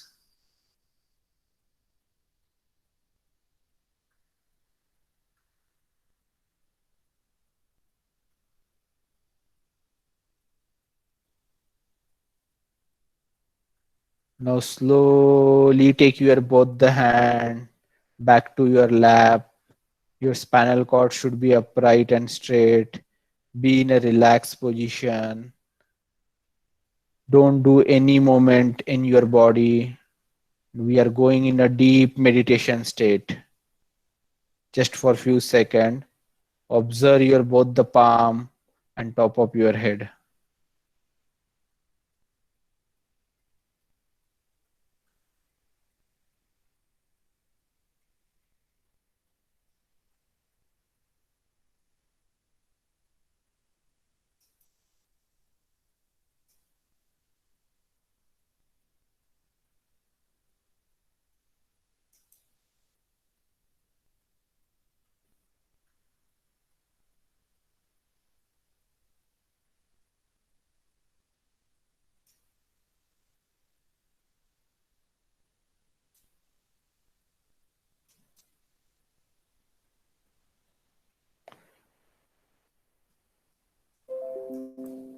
Now slowly you can open your eyes very slowly. धीरे धीरे हम अपनी आंखें खोलेंगे.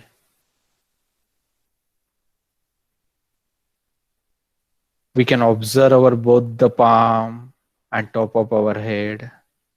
We may feel a cool or hot breeze.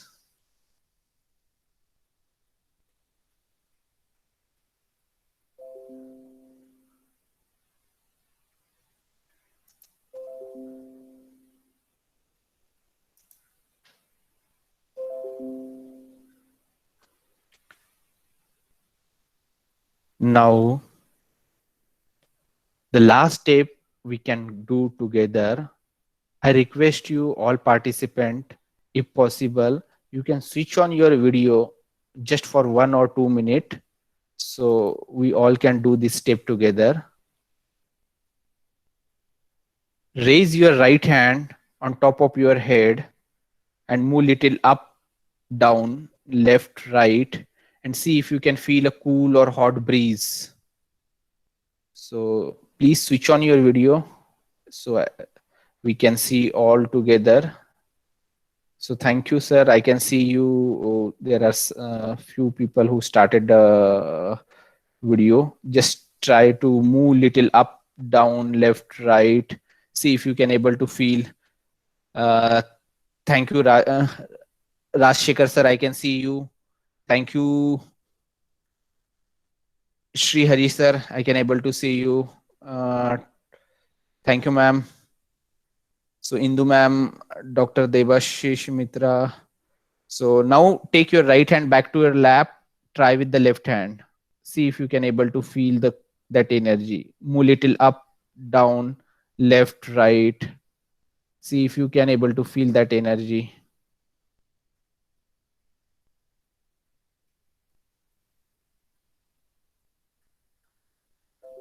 It's a very minute energy. So I request you all participants, if possible, you can switch on your video just for 1 or 2 minutes.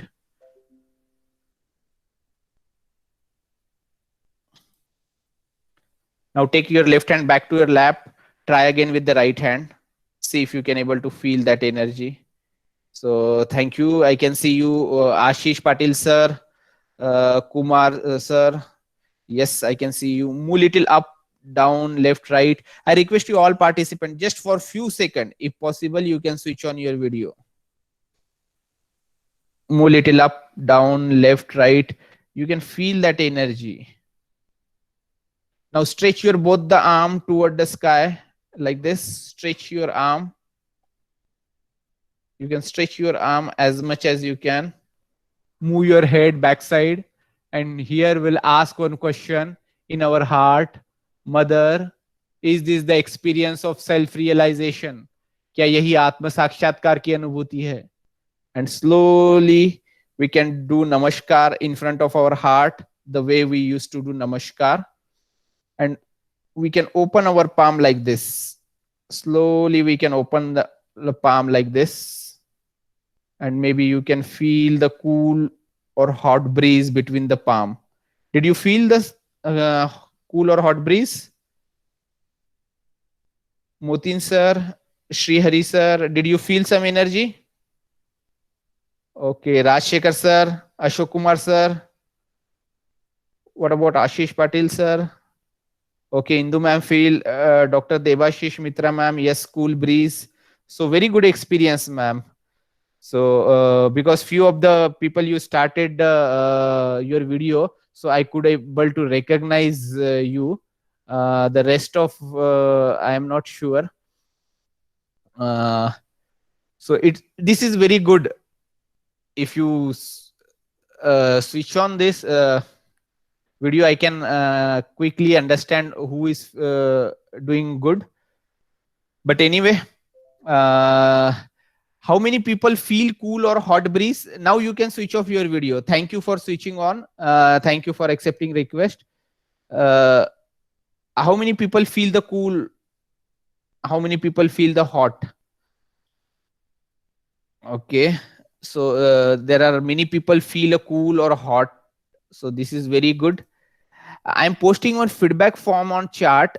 I request you all participant. It will take a 1 or 2 minute, but please fill this feedback form so that we can give you more information to you.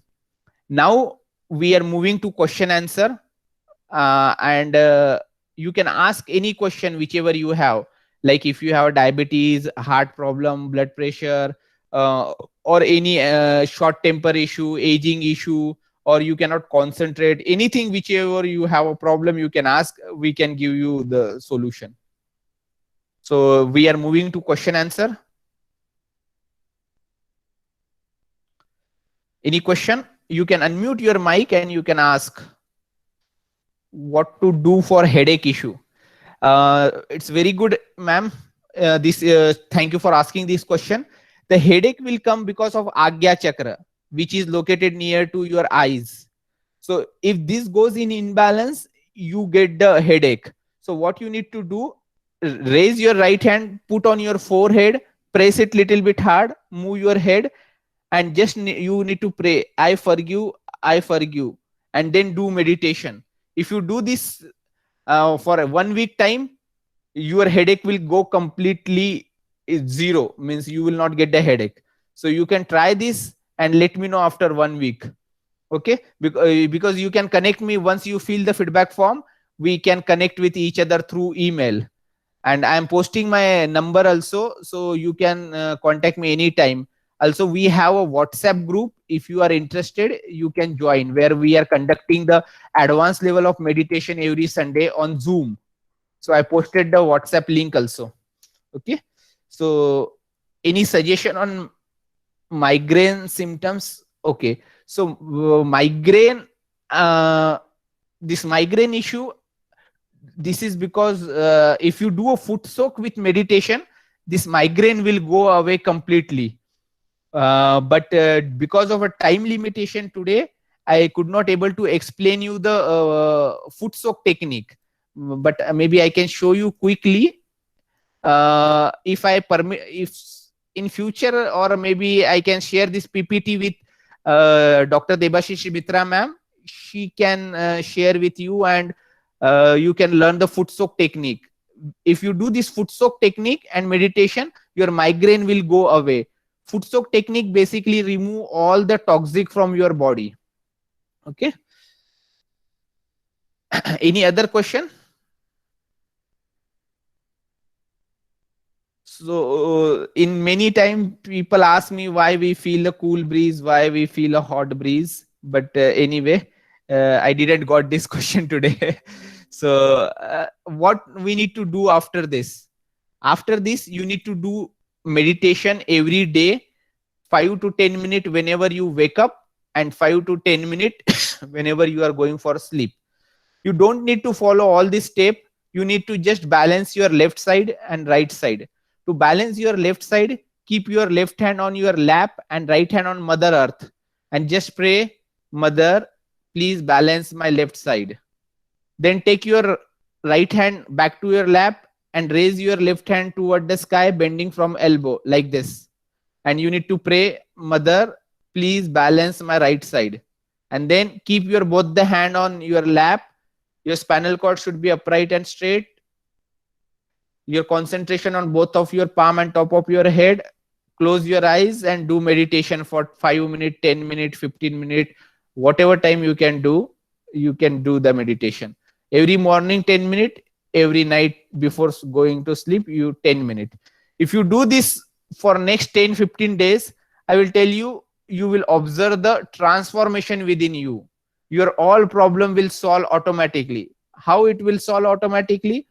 Because your decision making power will improve. You will not get frustrated. You will take everything very positively, peacefully. You will be very calm. You will not have a physical problem, mental problem, spiritual problem. So your growth will start. So whatever I'm telling, you take it as a hypothesis, but unless and until you don't practice, you will not understand. So the key is a practice. So let's understand this as a hypothesis, practice for 1 week, 2 weeks, and observe the changes within you. Maybe you will not going to observe the changes within you but the people surrounding you, maybe your family, your wife, your husband, your brother, sister, father, mother, they will observe the changes within you if you do regularly. But if you don't do this regularly, there is no use of this session. There is no use for explaining this all the detail. The key is a practice. So you, as much as you practice, you can grow in this area. So I think we are almost finished the session on time. This is rarely happen, but today it is very good. So any more question? So thank you, Dr. Debashish Mishra ma'am, for giving the opportunity to interact with all of you. And thank you all the participants for giving this wonderful opportunity. Ma'am, definitely, Mishra ma'am, if you give an opportunity in future, we want to take some advanced session like music therapy, foot soak technique, ice pack treatment, that will give a more benefit. Generally, we have a 2 or 3 week follow-up session where once in a week we used to take the session. Thank you very much again to Mishra ma'am for this wonderful opportunity. Over to you, ma'am. Thank you very much, sir, for this nice session. Thank you, sir. I'm posting one feedback form again. If possible, please fill this feedback form. Thank you, Tripti Ranjan, sir. I'm logging off from the system. Atiti ma'am is there? Advocate Atiti? Okay, she is not there. So no problem.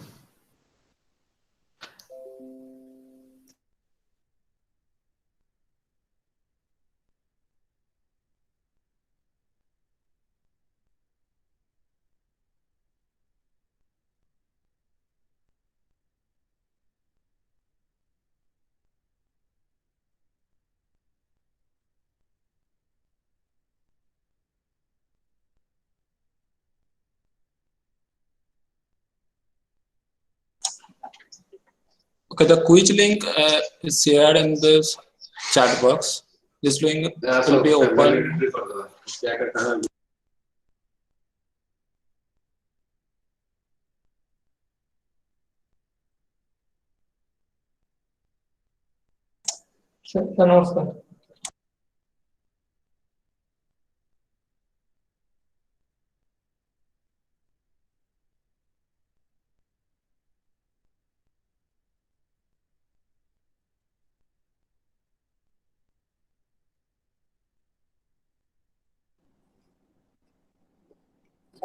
Biren sir,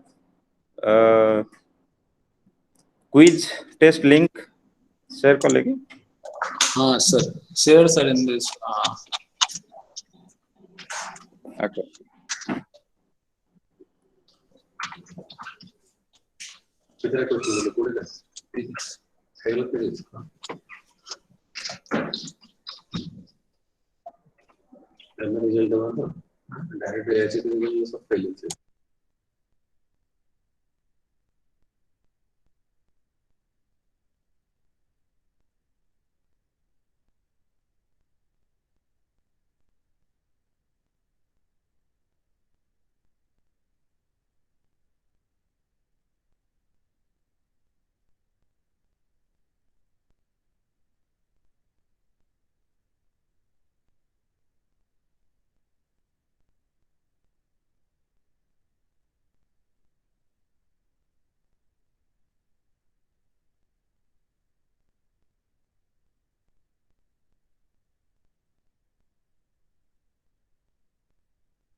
Hello, sir. Tripathi, sir. Yes, yes. Tell me, sir. Sir, once again, 2 minutes, sir. I have attended. Traveling from my college to now. Once again, Okay. you post again the link, sir. I'm opening my laptop. That's why. 1 second, sir. I will tell you, please, sir. Request you 1 second. I could not get actually. Means you need us to wait for 2 minutes, na? Wait, sir. Wait, sir. 1 second, sir. Okay, okay, okay.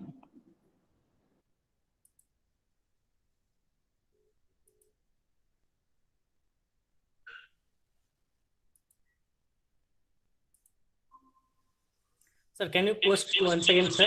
Tripathi, sir. Tripathi, sir. Sir, you please mute your cell phone audio. Okay, now the link has been shared. Have you got that? Oh, I will see, sir. I will see it, sir. Hey, thank you very much, sir. Thank you, sir. Thank you, sir. Thank you, sir. Okay. It will be after 7 o'clock, no, sir? It is open up to 7 p.m. You Okay. can do it at your convenient time. No problem in that. Now we can do it.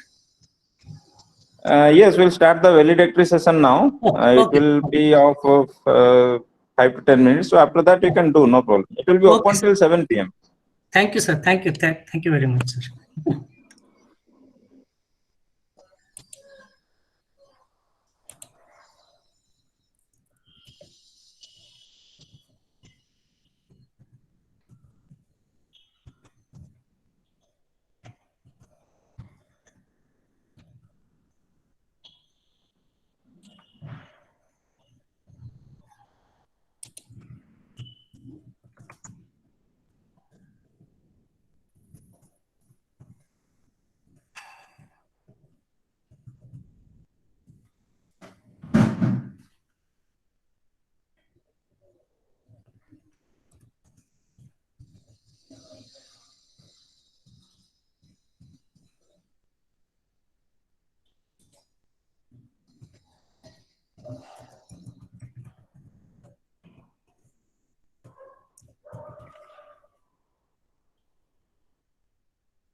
Okay, we have come to the end of this 5 days online faculty development program sponsored by Ottal Academy. During this program, we have interactions with many academicians to industry persons. We try to have some hands-on practice. It is impossible to satisfy all. We tried our best to provide what much possible from our end. I expect participants. In fact, I have received few feedbacks from different participants that everything was means really helpful to them. So we thank on behalf of Department of Production Engineering, VSSUT Bulla. I thank all the participants for attending this 5 days online FDP. So as a customary, we need to have a valedictory session. So I welcome you all to this valedictory session. We have with us the coordinator of this FDP, Professor Deoda Mishra sir. We have our head of the department, Dr. Kamal Pal sir. I also co-coordinator, Lieutenant Bilan Kumar Barik sir is also present. So to start the proceeding, I request our coordinator, Professor Deoda Mishra sir, to start the proceeding. Please, sir.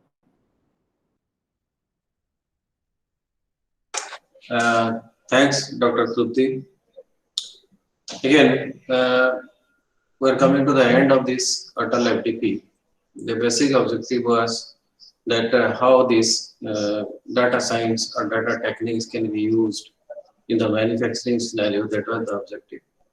So it was not a sort of core programming or something like that. But there are several techniques. Out of these several techniques, we discussed a few which was possible. And I hope this will be helpful to the participants. At the same time, the experts were from different fields. For example, someone is from supply chain, someone is from soft computing, and so on.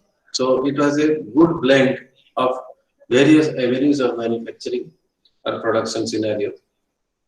And it is not just attending the FDP, rather if you can take at least 20-30% from the FDP, you can say that we are success, or we are successful, we have got success in conducting this FDP. So this is for the benefit of the participant only, that there are out of several techniques, you could learn only at least one technique. That is good enough. Okay. That is one thing. Another one, that during this process, we could learn many things, we could interact with many people. We got several feedbacks, and we are in the process of analyzing those feedbacks. Some are good, some are bad, but it is the objective that we have to conduct. That this is, you can say, a knowledge sharing. You have to share the knowledge of different experts or different resource persons with the people. That are the objective. And during this process, our co-coordinators, Dr. Tuptenandan Mahapatra and Dr. Biren Barik, they have worked a lot, and their works are really commendable. And also, as the coordinator, I express my thankfulness to the head of the department who has facilitated so many things in this department for conducting this FDP, or the faculty development program.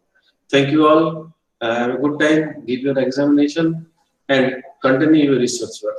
Okay. Thank you. Thank you again. Thank you, sir. Now may I request our very own head of the department, Dr. Kamal Pal sir, to share his view on this FDP. Please, sir.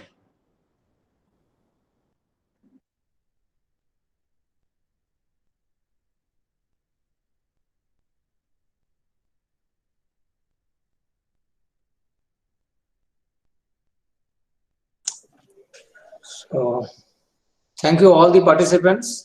Those are present over here, and those are in the offline.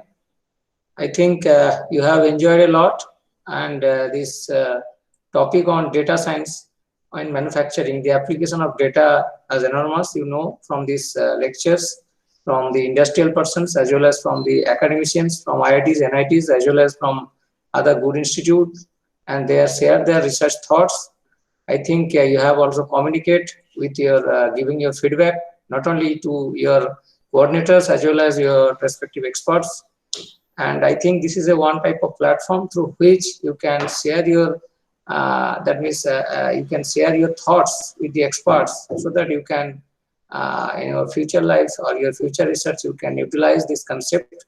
And I think this type of participations are we are also highly enjoyed, and this is highly helpful, your feedbacks, so that in the next coming future, if we are encouraged to our other faculties to motivate, so that again in the next coming faculty development program we can modify accordingly. So your feedback is highly essential, and thank you again. Thank you a lot, and Thank you. Thank you, sir. Actually, we have received to conduct two different FDPs. One is this based on data science. Second one is related to 3D printing and design. So as a customer, though you people will be giving your feedback in the Otol portal directly, the feedback will be given in the portal itself. Now as a customer, we need to record the feedbacks from the participants. So I request 2-3 participants, please unmute yourself and give your feedback. I request 2-3 participants, please unmute yourself and give your feedback.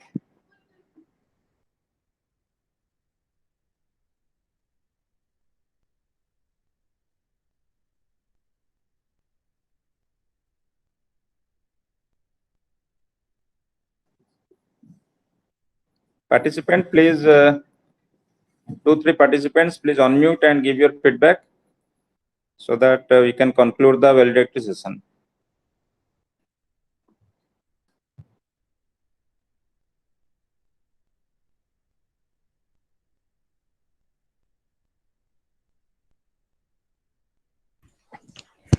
Sir, this is Rajiv Gupta from Acropolis Institute of Technology and Research Center, Indore, Madhya Pradesh. Yes, sir. Sir, Welcome. I have attended all the sessions. All sessions are wonderful, especially Parihar sir sessions and the today's session on the R. So all sessions are awesome. So I have enjoyed lot of in the FDP. So thank you very much for conducting the FDP and congratulate to all you and your team. Thank you, sir. Thank you, Rajiv ji. Thank you very much. I request 2 more participants, please unmute yourself and give your feedback.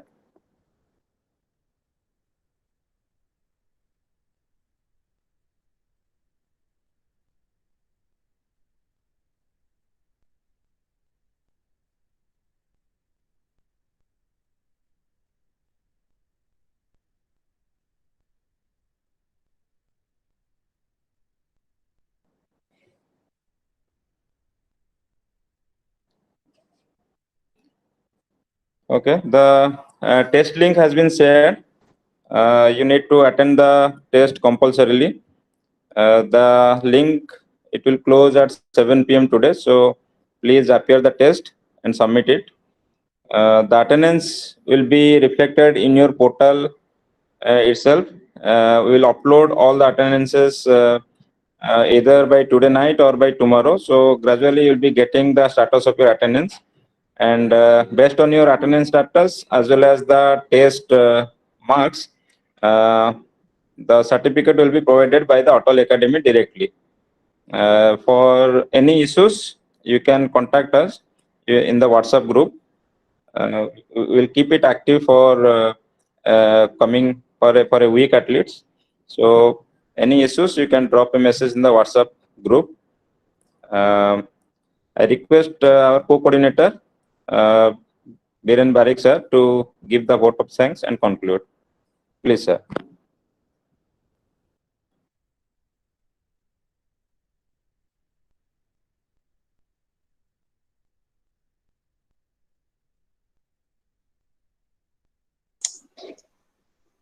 Yeah, thank you, sir.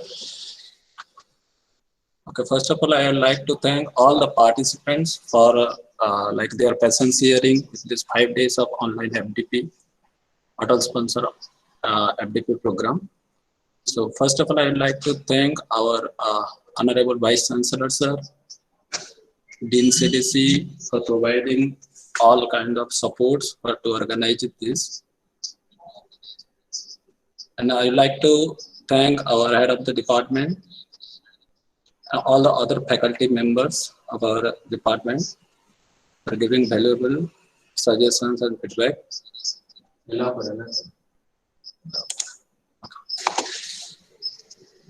Okay, thank you all.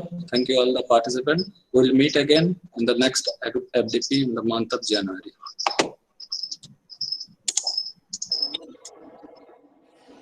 Thank you all. Now the valedictory ends. Once again, wish you all the best. Thank you.